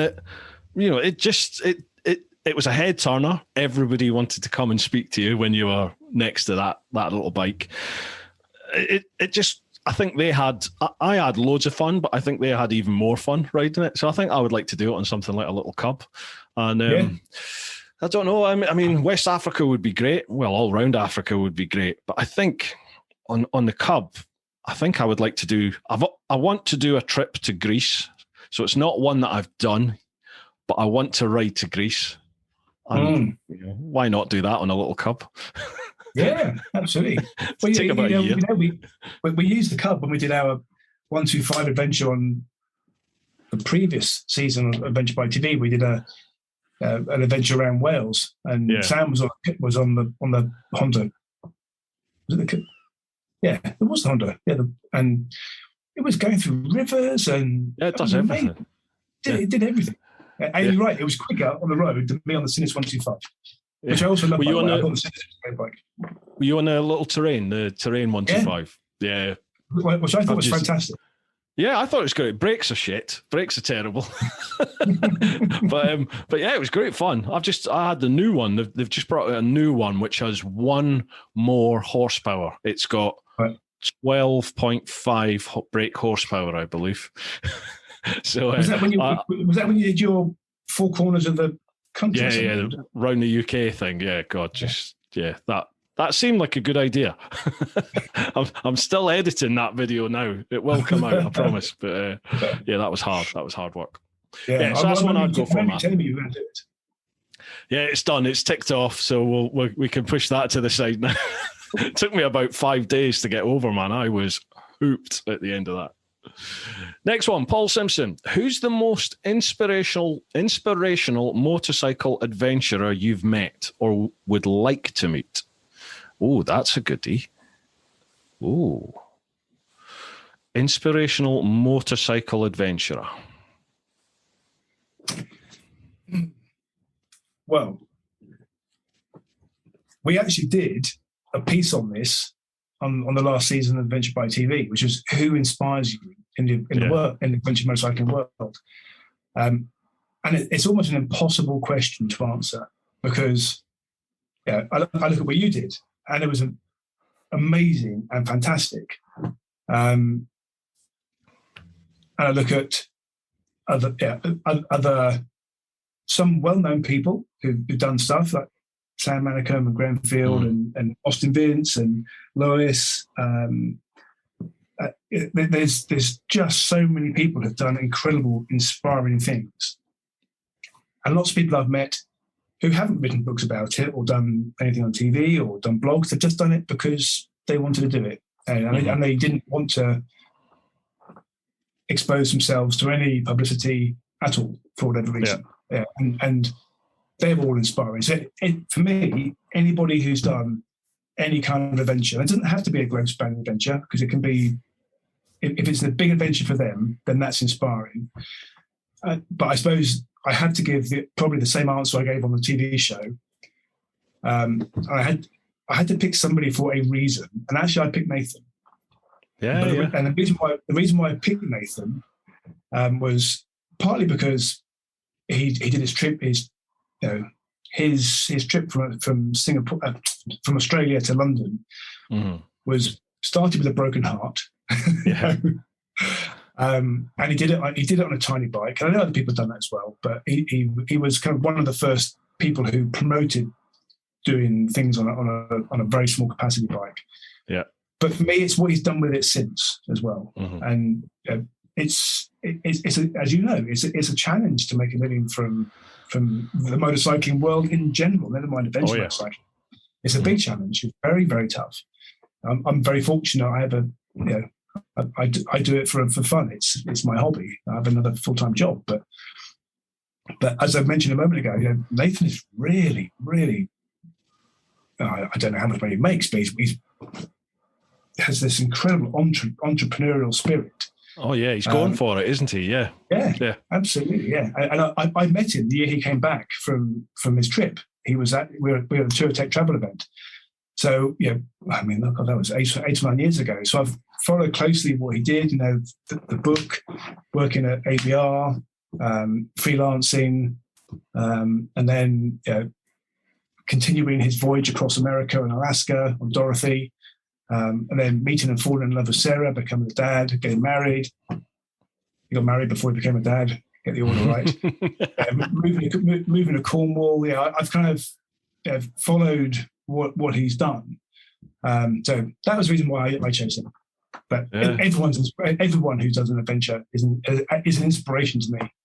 Yeah. For me, I mean, I totally agree with all that. For me, initially, it was Ewan and Charlie, and Claudio, because they were my first experience of just the possibility that you could ride a motorbike around the world. I'd never heard of Ted Side. I'd never heard of anyone else, Austin Vent, never heard of anyone else. And I just remember seeing that and thinking, oh my God, that looks awesome. I want to do that. And then the more I looked into it, then I found Nick Sanders, and then I found Jacques Lucassen, and I met Jacques, and he was just everything I thought he was going to be. You know, he was just like, I told him what I wanted to do on the jigsaw, and he just smiled, laughed, gave me a beer, and he said, "We'll do it." And it's like, right, I'm doing it. And then the more I did, the more sort of investigation I did, I found these lads. I found these two boys. It's David Snelling and Curtis Murphy. I've had them on the podcast. They basically did the long way round route, but just themselves. Two 21, 22-year-old lads passed the test to do this amazing adventure. Dave he's ex-military, so he took a break from the military he was RAF Regiment, actually. So he took a break to do the trip. And they literally just bought themselves a couple of little Suzukis, jumped on it, and off they went. And they did the full route, even the Zeelof Gap and everything, that stretch that Charlie and all that couldn't manage. Well, they did it. They did it. So they were probably my main inspiration, because I just kept thinking, if these two young lads with as much experience as I've got, if they can do it, I can do it. So it's, they were a big inspiration for me, and I've been fortunate enough to meet them after. And you know what? The Ewan and Charlie thing is absolutely right. And just like you, I would never have started down a path of adventure motorcycling if it hadn't been for them. And I remember watching it when they first. 2000, it was the same year we did the Moscow trip. So 2005, watching it on TV, an episode, and I rang my best mate. I said to him, "You've got to watch this thing. That Ewan McGregor when he's in Star Wars. It's him and his mate." And it was the motorbiking, but it was because they were two best mates doing it. Yeah, I said, that appealed to so many, didn't it? Yeah, I said, just watch it, because he and I had been riding bikes ever since we were at this was the guy I was at university with. We blagged two motorbikes when we were at university when I found out I had cancer, to do a charity ride to London and back. And that's how our journey of motorcycling had started together. And then he was a police motorcyclist like you were. And we used to ride every year, go on a trip up to Blackpool or somewhere and just get drunk and then ride home. And I rang him and I said, "Where's our sense of adventure gone?" Yeah. And he just left the police at that point. So he just left the police. He was a nice steady job. I was steady, mortgage, children and stuff. And I said, "We've got to get our sense of adventure back." And so that's when we came up with the Moscow idea. And it was entirely down to you and Chuck. So thanks, guys. Yeah, people get quite snobby and snooty, don't they, about long way round? Oh, they did it on GSs, and they had a film crew, and they had all the support, and it's not really that hard because they had support trucks and all this sort of malarkey. But I still look at it and go, well, the vast majority of us out there who now either want to do these trips or have done these trips, you can probably lay it all back down on their feet, because they were the sort of initial spark that sent you down it. And B, no matter how much support you've got, it's still bloody hard to do what they did, and to get the TV show side of it. And you'll have you've got experience, I know, from just doing crappy little YouTube vids, that it's a lot of work filming something as you go, isn't it? So they've done that trip with all the people involved, and they produced what they produced. Full respect for that. Yeah, absolutely. I would quite happily stand and have their side of the argument all night. Yeah, definitely. Right, next one. Kevin Beecham. Yes. Sorry, go on, mate. Apologies, go on. No, that's fine. Let's go. Otherwise, I'll be pontificating. I know. We do have quite a few questions, and I'm conscious of the time. Kevin Beecham, hope you're both well. A question for Graham, please. Having spent the last few months watching all the Adventure Bike TV episodes on YouTube, which was the favourite bike you reviewed and why? Many thanks, and looking forward to seeing you and Bruce working together. Cheers, Kev. So, favourite bike? It's the impossible question. So the answer is that I don't have a favourite bike. Rubbish. Of course you do. Of course you do. I can answer the question, which is the ones that either surprised me maybe the most. Yeah. Of all the ones, so let me answer the question in a slightly different way. Of all the ones I tested, which was the only one I bought one of? And that was the 1190 KTM Ventura. Uh-huh. Yeah. And then years later, BMW S1000 XR. Okay, you got the XR. At the moment. Yeah.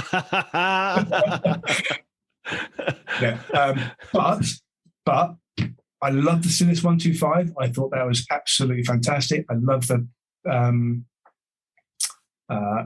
Himalayan. I thought that was fantastic. I've not ridden the Himalayan yet. I've not ridden any of them. It's not, inspiring necessarily, but it does what it does exceptionally well. Yeah. So I guess if there was one outstanding favourite, it's the bike I had for 6 years, which was the 1190R. It was, and I kind of hesitate a little bit because any bike could be an adventure bike, and I love small capacity bikes as well.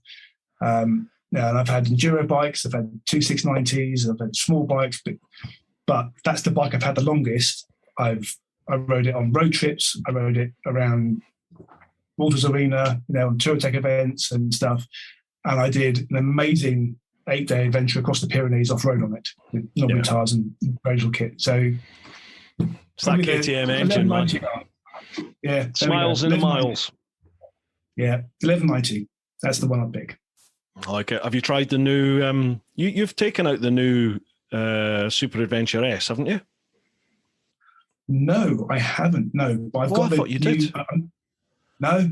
I'm taking out the 1290 Super Adventure R in a couple of weeks' time on I'm taking some people on a weekend away with Motorbike TV viewers. Oh yes, yeah. Is that the Wales? Is it Wales trip?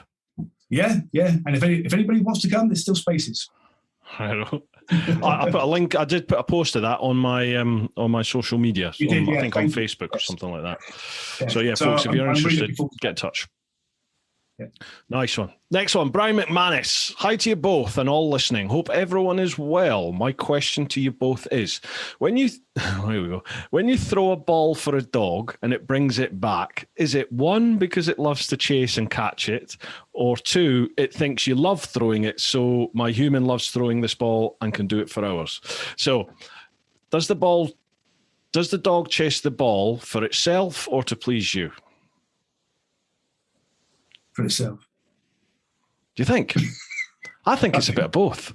I think it's a bit of both. Yeah, I guess so. If it was a cat, what does that say about my instinct? Yeah, you're right. Are you a dog person? What does it say about my dogs, though? Yeah, I know. Yeah, we're always about dogs. Yeah. Yeah, your pecking order in the house.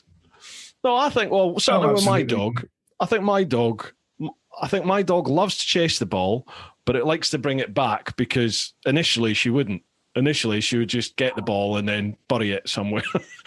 But now she brings it back because she knows I'm going to throw it again. So I think there's a bit of to and fro there. But is she pleasing you? Is she bringing it back because she knows she's going to get it again? Oh, I don't know, actually. Who knows? I don't know. Puts a smile on my face, Brian. I don't care. Next one, Colonel Bullen. Hope you're both well. Love the podcast, Bruce. Keep up the good work. Cheers, Colonel. Thanks, man. A question for you both. If you only had 2 days to do a trip in the UK, where is your top getaway destination for a short break? And what is the most overlooked camping essential that people never think of when doing a trip? Oh, right. 2 days in the UK. Where'd you go? So, having been on a lot of UK trips in the last 18 months, and week before last, I did Land's End to John O'Groats, my best mate, the same guy, and my brother. And we were talking on the intercom and in the evenings about, of all the places we've been to, we did a lot of Wales last year as well. And obviously a lot through England, through Peak District, Lake District, Kielder, up to Scotland. So we were having exactly this question. Where would you go what was the best roads and the best scenery? And I don't think there is a place in the world you can go to that has the variety we have in such a small area that we have in the UK. So first point, I love the UK. There are incredible places in Southwest, in Wales, England, and if kind of Devon and Cornwall and Wales and Peak District and the Lakes and Yorkshire and Kildare, if they were 96 out of 100, Scotland would get it at 97. Yeah. So as long as my 2 days were in Scotland, I didn't have to spend a day there and then come home in the 2 days. Yeah. It would be in Scotland. That's the only. But only just. Yeah. No, I totally agree. Yeah, there are some amazing places. I've sort of recently, within the last few years, just fully appreciated the Lake District because I'd never really spent any time there on a bike, and that's a stunning place. I've been up in the Peak District, the North Yorkshire Moors, Wales, South Wales, as you said, all over there. There's some gorgeous places. But obviously, being Scottish, I'm going to say Scotland, but I genuinely think Scotland just offers so much. There's nobody there for starters, so generally the traffic's not too bad of an issue, too much of an issue. There's great roads, stunning scenery. Yeah, and I think if you only have Colonel, if you only have 2 days, then obviously if you live in Newquay, then that is a hell of a trip. You can do it, just motorway, just get up early in the morning and motorway. What it'll be 8-9 hours, something like that, on the motorway from there to reach. But even into Dumfries and Galloway, just over the border into Scotland, most people miss all that and go straight up to Loch Lomond and then start having fun up in the Highlands. But even Dumfries and Galloway and Lothian, and the borders all around there, there's cracking roads. Really is. Yeah. Get on Simon Weir's website and have a look at his routes all around there. There's just hours, days of fun.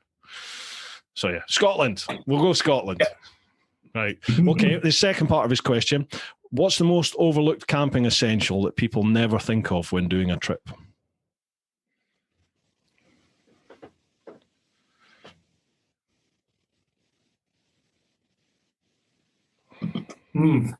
So it's another great evening conversation to have with your buddies when you're out on a trip. Yeah, what's the best thing this year? What's the thing for next year? I'm not sure about overlooked. That's an interesting question. The most overlooked. So I think the most transformational thing for all of us as we've got older is a decent chair. That's exactly what I was going to say. It's something I always forget and I've never invested in. And every time I'm camping and I see someone sat in a chair, I'm like, you bugger, that looks so comfortable. Because I'm in bits, sat on the floor or, trying to find a rock to sit on. And the nice thing is, so I'm not sure it's the most overlooked, but it's the thing I think we all agreed on is the most transformational. And it all started with Helinox with their very expensive camping chairs. And if you want a Helinox, you pay 70 or 80 quid. Or there's some very cheap knockoffs from the other side of the world if you want it. So you pay your money and take your choices. But they are fantastic to be able to sit back and lean back. Oh. It's funny you mentioned them because my wee mate Ed, he's an ex-bootneck as well, lovely fella. And we were at one of the bike shows and he spent, I think it was 160 quid on this chair. I think it was a Helinox. Is it Helinox? Is that what they call it? Helinox, yeah. Helinox, on a little camping chair. And it folded down to about, 9 inches high, something like that. And we were peeing ourselves laughing, going, what? Why have you spent that amount of money on a chair? And then when we were away, something happened. I think someone got a puncture and he just whipped this chair out and he was just sat at the side of the road on the chair. And he was like, who's laughing now? Well, we spent years sitting on the metal, on our luggage, on the boxes or on little tripod stools. Yeah. Particularly as we're older and our backs are getting worse. The chairs, love them. So yeah, chair. That's mine. Totally agree. I'm a very basic camper. I literally have a sleeping bag and sleeping bag and tent. That's it. I'd never even bothered with a pillow, with a mattress, nothing. But that last time I was camping the other weekend there up at Richie Vida's Wildbad, and I would have given anything for one of those little air mattresses, So my back was killing me. Oh, man. So, I might have to invest in some kit. I've over the years, my view is particularly if I'm riding a big adventure bike with luggage and I can take stuff, don't hold back, just take it. It doesn't affect the riding bike. If I've got to go light because I'm going off-road and stuff, and I go light, that's different. But if you're going to go what? If I'm going to go light, off-road, did you say? Yeah. Why would you do that? Why would that happen? We'll learn you, Bruce. Don't worry. Good God. I'm very aware of. I'm very aware of where we're going to be meeting this weekend, and that has sent shivers down my spine. Oh, that'd be brilliant. Yes. Next one, Roger White. Good morning, good afternoon, good evening. How you doing, Rog? Hope you're both well and enjoying the recent freedom. Yes. We've recently returned from a camping event where it's either bring your own or rent a tent already erected. As experienced adventurers and campers, if you've bought your own, where do you suggest sitting the tent? What are the things to look out for? I.e., do you site your tent on the highest point in the field, noting the direction of the slope? This is a dig at me because Rog was at Wild Bad Weekender, and I pitched my tent right at the very top of the slope because previous experience, when it rains over the weekend, the bottom gets really muddy. But what I hadn't thought about was where my sleep, because I'd never ever had one of these lone rider tents, the big one that you can park your bike in if you want. Yeah. Well, I'd never ever put it up before. So I just whacked it up, staked it in, and that was it. I had no idea where the actual living quarters were. So when I opened it up and got inside, my living quarters were sort of at the bottom of the tent, like at the bottom of the slope. So I was just like rolling into the side of the tent all weekend. So he's having a nice little dig. Cheers, Rog. Yeah, so when you're camping, what do you bear in mind for when you're pitching a tent? Like, do you go for the highest place, the lowest place? Do you look for tree cover? I look for the flattest place. To exactly your point, that would be my answer. I would look for somewhere flat because there's nothing worse than rolling off a bed. It's just even sliding down your bed or your head being too low. It's just horrible. So. Somewhere that's flat, dry, and preferably away from where you might find midges, because midges are horrific. They will ruin your day. Midges and mosquitoes. It's not something that you ever need to worry about really in the UK, flash floods. But when you're somewhere exotic, does that come into your mind? I know when I was pitching tents, I would definitely not pitch anywhere near a sort of dry riverbed or anything like that. Well, yeah, one night when we were camping in, so we were in either Morocco or in Western Sahara, when I was with Danny on our ship, and Tom was filming down to West Africa. And we did have that. It was kind of late. It wasn't dark. It was late evening when we pitched up. We were tired. It had been a really, really long day. We weren't really concentrating. And it was only in the morning when we were up and went, we're actually in a riverbed here. Yeah. Yes. So if I'm somewhere exotic now, I would think about it. But I didn't at that moment in time. That changes so quickly, doesn't it? And the river, because it doesn't even need to be raining where you are. It can be raining like 100 miles further up the river, up in the mountains. It's crazy how quickly the flash floods come. Yeah. So that's something I'd bear in mind. Not really something you need to worry about in the UK. Right, next one. Paul Sparrow. Hi, gents. My question for Graham is, out of all the adventure bikes you've ridden, which one have you had the most fun or near-death experiences with, and which one would you say is the best? Well, we've already covered the best, but okay, most fun or near-death experience? Near-death experience.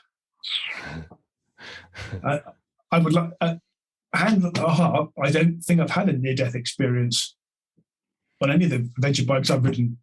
My closest near-death experience was coming off my Farblade on the middle of a motorway. Somebody sideswiped me well, that'd do it. on the A40 going into London next to Northolt. About 20 years ago. Yeah, 70 miles an hour. So, so that's not an adventure bike, but that's my closest near-death experience. God, how badly hurt were you from that then?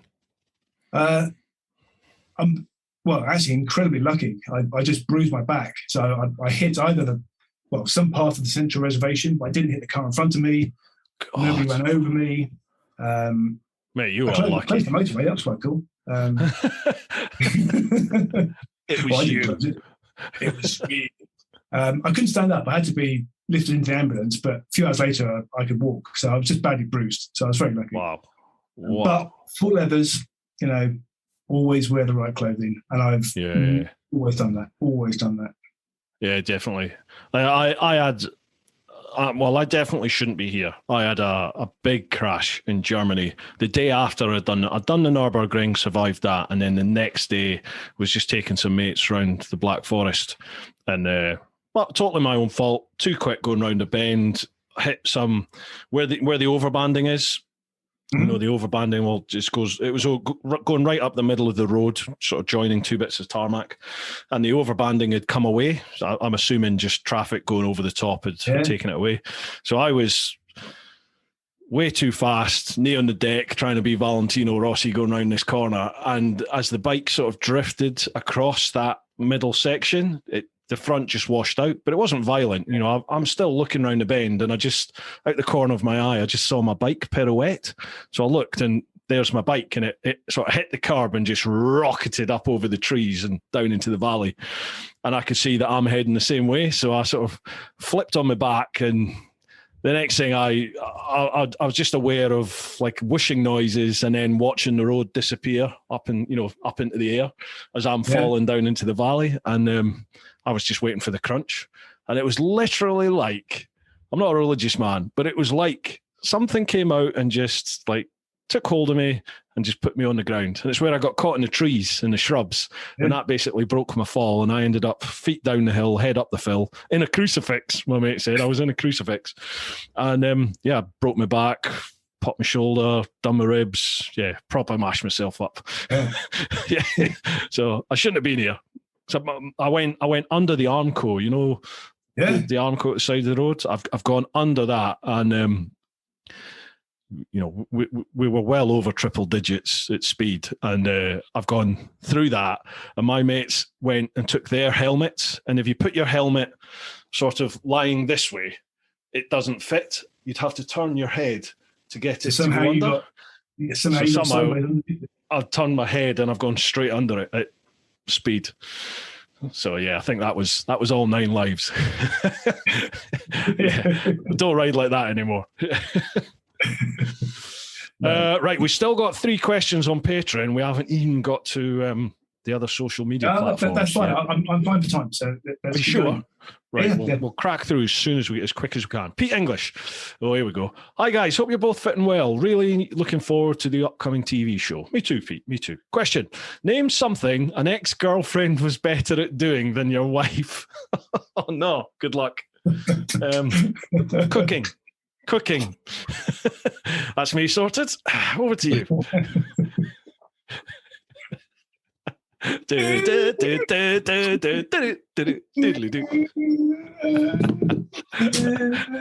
She'll not watch it. She won't watch it. This is good. I'm struggling. See, this is complimentary to my lovely wife. So I'm struggling. Smooth. Like it.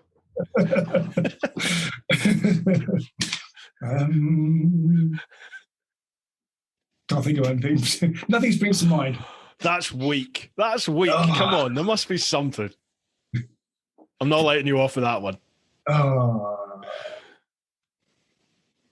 Singing, knitting, bricklaying, playing the piano, driving. Oh God, no, not driving. Divorces will be started with that. Singing. Actually, singing's a good one. Singing's a good one. Not knitting, because actually my wife's an amazing, incredibly creative. So anything creative, she's brilliant at. She's a good cook. Singing. Right, that'll do. That's an answer. We'll draw a discreet veil now. Let's move on. Cheers for that, Pete. Thanks, man. Thank you. Yeah, Joe, Joe Hicks. Hello, Bruce. I trust all is well. Question to both of you. Which country would you most like to tour that you haven't been to already? Keep up the good work and see you on the next podcast. Right. Where would you like to go that you've not been to? Oh, God. I haven't really been to, I've been to many countries, just not that many. So my list is huge. I mean, basically anywhere in Africa that I haven't been to, which is a lot. Yeah. All a bit apart from South Africa and North and West. I've been around Thailand on a motorbike, but that's it. So anywhere in the Far East, Australia, New Zealand, South America, probably probably, I would say, top of the list. I mean, all of those, but probably South America, mainly because people talk with great enthusiasm and affection for almost everywhere they've been to. But I think the most affection and love I hear is probably for South America. Absolutely. Yeah. So South America, be top of my list. Yeah. I really want to see loads more of Colombia. I only did a tiny little snippet of Colombia, and what I saw there was just amazing. Such friendly, nice people. I would love to do a bit of Brazil. Well, a bit of Brazil. Brazil's massive, isn't it? It's like almost the size of Europe. Almost. Brazil and Argentina. I'd love to do all that side of South America. Mongolia, I think, is top of my list. Since seeing Long Way Round, it was like, I've got to go there. I want to go there. So, yeah, Mongolia, definitely. I'd love to go and see. But there's so many, isn't there? I mean, there's just so much to see. Yeah, definitely. Right, next one. Mark Fulcher. Help me, Ducks. Quick question for Graham. Is the GS the best bike in the world that Bruce, may I add strongly, suggests quite frequently? GS, best bike in the world? Of course it is.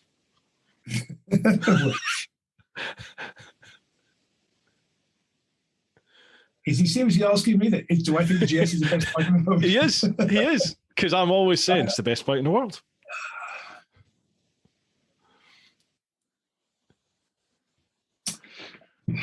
So, if I was going on a trip, there was lots and lots of long miles, lots of them. Like going around, if I did my med trip again, what bike would I take? I'd take the GS because it's just the best bike in the world. Comfortable bike for a long trip. If I was going to go and do a Pyrenees trip again, I'd take the 1290 because the GS is not as good doing that thing you don't like, the off-road thing. You like sitting at the side of the road waiting for recovery. I've done that once or twice. But then GS. I've done it on the GS. God, remember, I got recovered back from St David's on the back of a tow truck, test riding the new adventure. Oh. Yeah, go on. Sorry, I do love the GS. I do love the GS. I think that's just a tongue-in-cheek question from Mark. His real question is, my question for you both. How do you both judge a good hotel room from a bad one? My judgment on a good hotel room is if a toilet brush is provided. Just for reference, Premier Inns don't supply such facilities, and so I felt disgraced the other day when checking out, following a few beers and curry and shortage of cleaning tools prior to checking out. So, how do you judge a good hotel room? None of it's camping, Lark. How do you judge a good hotel room?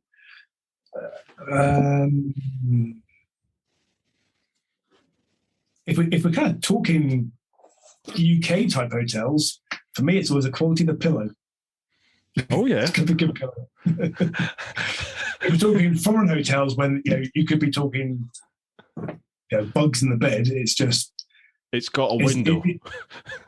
It's good. Yeah, A, it's got a window, and B, there's no creepy crawlies. That's the thing for me.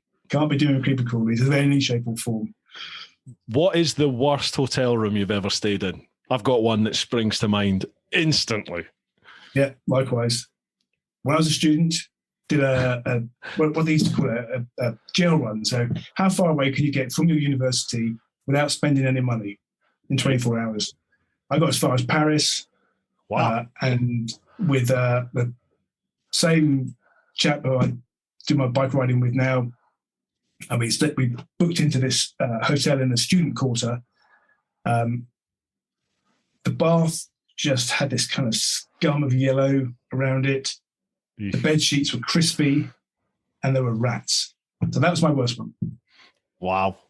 Didn't have rats, but mine was in, I think it was Flores. It was in Indonesia. I was island hopping down through Indonesia on my way to Oz, and I had to stay the night before I got the ferry the next day.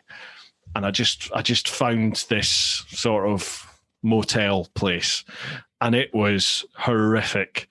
I think I've even got it on video. I'd been sort of living wild for a few days, maybe even 5-6 days. So I was bogging in my leathers in like 90%, 95% humidity. I was rancid, but I felt cleaner in my leathers than I did like in this room. Never mind getting in the bed, but in this room. There was there was goo on the walls. There was just mosquitoes everywhere. It was a typical like Southeast Asia toilet. So it's just literally a hole in the floor and a bucket of mosquito-ridden water with a ladle there. And I slept in full leathers, boots, gloves, my helmet, everything. Just literally, it's one of them where you lie there thinking, is it time to go yet? Is it time to go yet? It was awesome. Okay, you win. Yeah, that was I'll give you that one. Right, man, that's 8 o'clock. Are you okay for another sort of 5-10 minutes? So we just batter through these? Yes, right. Yeah, definitely. Lovely. So we'll move across to Instagram. So that's at TeapotOne Insta. The first one isn't a question. It's just from someone called Geek Films. How awesome is the producer of his shows? That's Tom, who's the producer of Adventure Bike TV and the new Motorbike TV. Cheers, Tom. Not only is he awesome, he's exceptionally pretty. Yeah, he's very good looking man. Very good looking man. Very good. Next one, Nick in Knutsford. I always muck your name up, Nick. Sorry. Nick in Knutsford. Camping, glamping, or 5-star hotel? What do you do?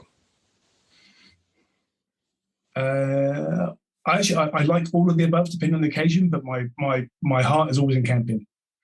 Is it? Yeah, I love camping.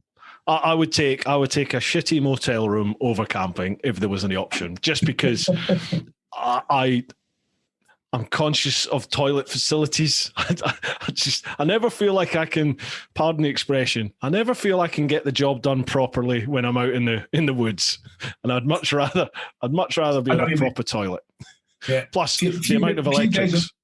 Few days of wild camping, you're desperate for a decent seat and toilet roll. Yeah, and a shower. And the amount of kit that I have as well, I just like to be able to charge everything up, get everything prepped. So I just like the hotel, or I'm not bothered. It could be a shitty, cheap motel. I'm not bothered as long as it's got a toilet and some power. Somebody called Kristy Acts. She has to get in, doesn't she? She's got to get in. How you doing, Kristy? There he is. Look, RG. Yeah. She's very excited about the start of the TV show, isn't she? It's going to be a lot of fun. We'd never guess. Right, all the other messages on Instagram are just people saying how much they're looking forward to the show. So thank you very much, folks, for leaving them. We've got some over on Facebook as well. So this is over on facebook.com/TeapotOne. First one, John Tinkler. Howdy, guys. Love your biking channels. A question for both of you. Which one of you would win in an arm wrestling contest? And also, have you both ever considered doing the Mongolian rally on 125cc bikes together? Oh, I genuinely, I'm not saying this because you're here, but I genuinely think you'd win the arm wrestle. In days of old, maybe not, but these days, definitely. Bear in mind the surgery I've had on my shoulders because they're falling to pieces. You're a particularly buff man, Graham. I'm just a fat old boy with a beard now. Yeah, probably a few beers. We'll try that out. We'll get it on film for you. But I think Graham it's going to happen, isn't it? At some point? It is now, isn't it? Now it's been mentioned. Mongolian rally. Would you do the Mongol rally? Yeah, I would love to do it on 125. I think it'd be great. Oh man, I had Riding from Reality on. Holly and Paul. They came on and they did it. They did it on a couple of little cynices. Yeah, I remember seeing that, I think on Facebook or something. I think it's fantastic. I'd love to do it. Looks great fun. So watch the space, John. It might happen. You never know. AD Newitt. Hi, Graham. If you were planning a round the world trip, what bike would be your first choice and why? Did we speak about that earlier? We kind of did, yeah. I mentioned the Himalayan. Mm-hmm. I think Himalayan because it's reasonably simple. Not too much technology in it. For me, it's about, with my experience of even in my limited experience, modern complicated electronic bikes, they're great until they go wrong. And then you can be massively screwed because it's too complicated to fix. So for me, I'd want to try and go something simpler and a bit more old school. I know Euro 5s and everything, there's no such thing as old school in a new bike. But I probably want to go something a bit older, maybe, or simpler. Maybe. I'd say J6R1000, S1000RR, or an electric bike. That would be my options if I was to go again. What I've done, the BMW version of it, because I like the brand, or I'm really keen to do an electric one. Very keen, very keen. Yeah. So again, watch the space. We'll see. Scott Campbell. He's a really interesting guy. Looking forward to this. Oh, talking about you. Oh. Cheers, Scott.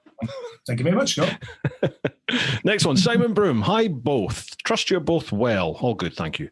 My question is to both of you. So far, what is or was the best or favourite bit of biking kit that you own that is or was your go-to every time you go out on the bike? So favourite bit of kit. So we've done the camping kit, haven't we? Because we've got the chair.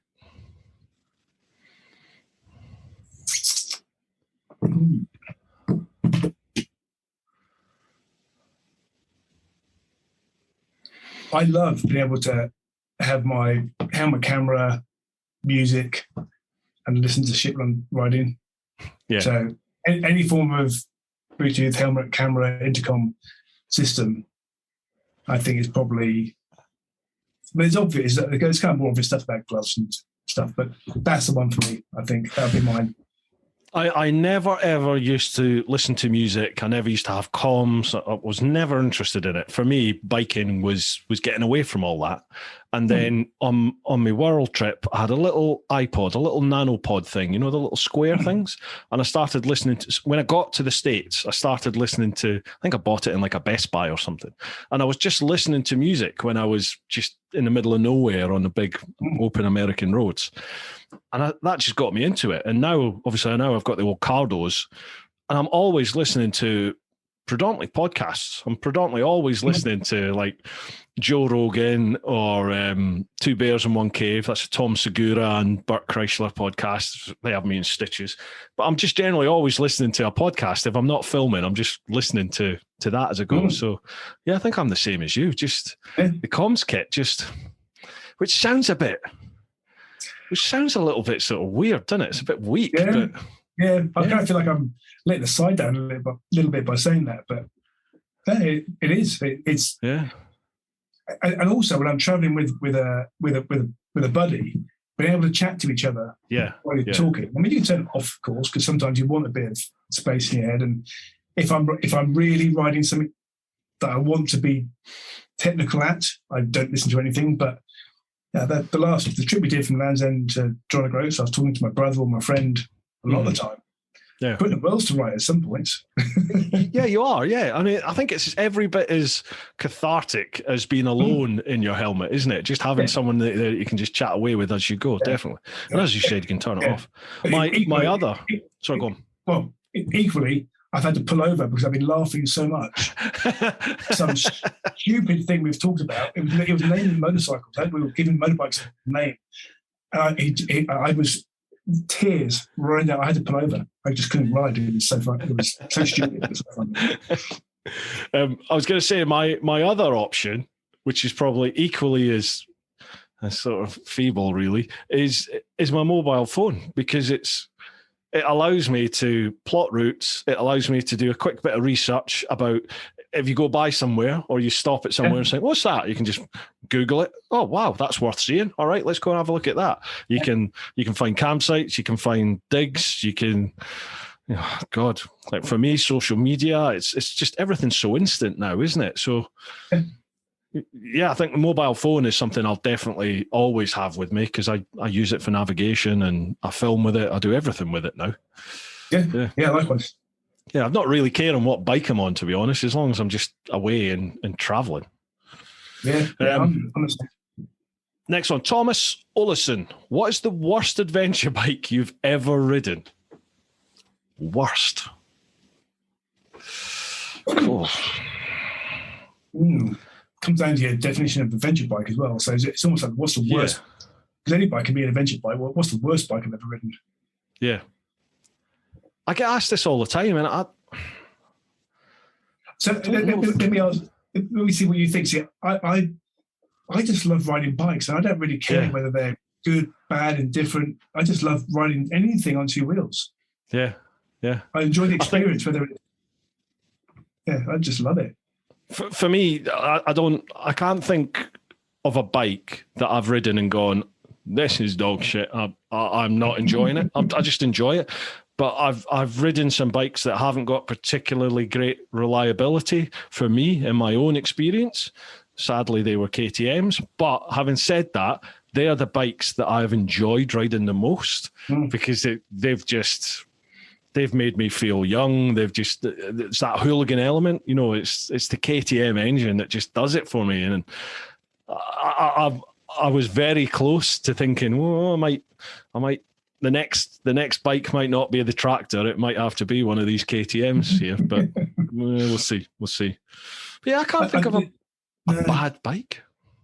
The first time, the one that's probably made me go the most was what has now become the BMW GS 900. Is it now? But when that BMW inline twin first came out, and I rode it. It wasn't even in a GS then. And I rode it. I just went. It just feels like a sewing machine. It was just That's one of the ones I came away from thinking. Ugh. Yeah. No character, nothing. No, nothing. Yeah, I've not ridden that yet. Yeah. I don't really want to now. The newer ones, fine. I'm talking about 8 or 9 years ago when that BMW parallel twin first came out. That kind of stands out in my memory. It's much better now. I've not ridden the bike that I have. I can't give too much away, but we were given a budget for this TV show. We were given a budget, had to go away and buy a bike. Weren't told what we were going to do. We still don't know what I'm going to be doing with this bike, but we're going somewhere this weekend to film something with these bikes. And I can pretty much safely say, although I've never ridden this bike yet, I bought it without riding it, but I know it ran at the time. But I'm pretty confident that this is going to be the worst bike I've ever ridden in my life. pretty confident this is going to be the bike. Yeah, I've ridden mine, and it's pretty crap as well. So. I think we just admit defeat. Kristy wins, and we can go to the bar. I'm up for that. Right, last one is from the great himself, Sam Manicum, and he simply says, "This will be fun." I love you, Sam. He is the nicest man on the planet.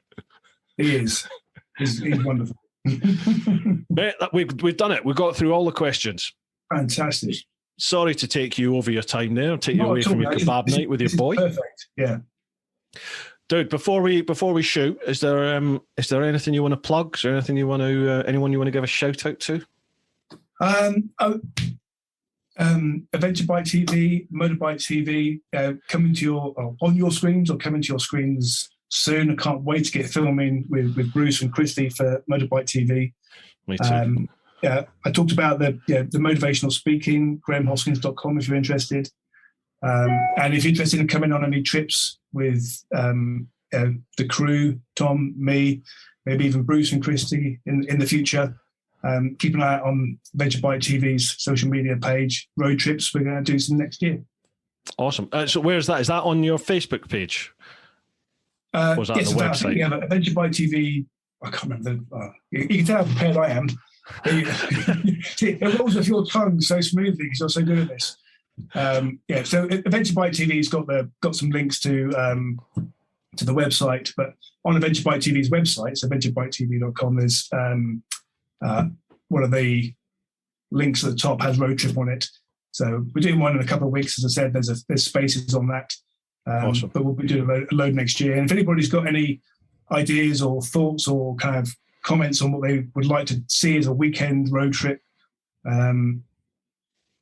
hosted by me and or Tom, then just drop us a note through adventurebiketv.com. Awesome. I'll leave all those links down below. So if you're listening to the podcast, check out the show notes. And if you're watching the vid, look at the vid description, and all the links to everything Graham's just said there will be down below there. Yeah. I must make sure I send them to you. No worries. We'll sort all that out. Dude, thank you so much for coming on, man. I really appreciate you coming on for the chat. And I cannot wait. I know, mate. It always does. It's like a blooming time warp in here, isn't it? I sound like Rogan there, Joe Rogan. Yeah, cannot wait to crack on with this, with the filming. Really looking forward to it. And it's going to be fun. Yeah, great. Thanks, Bruce.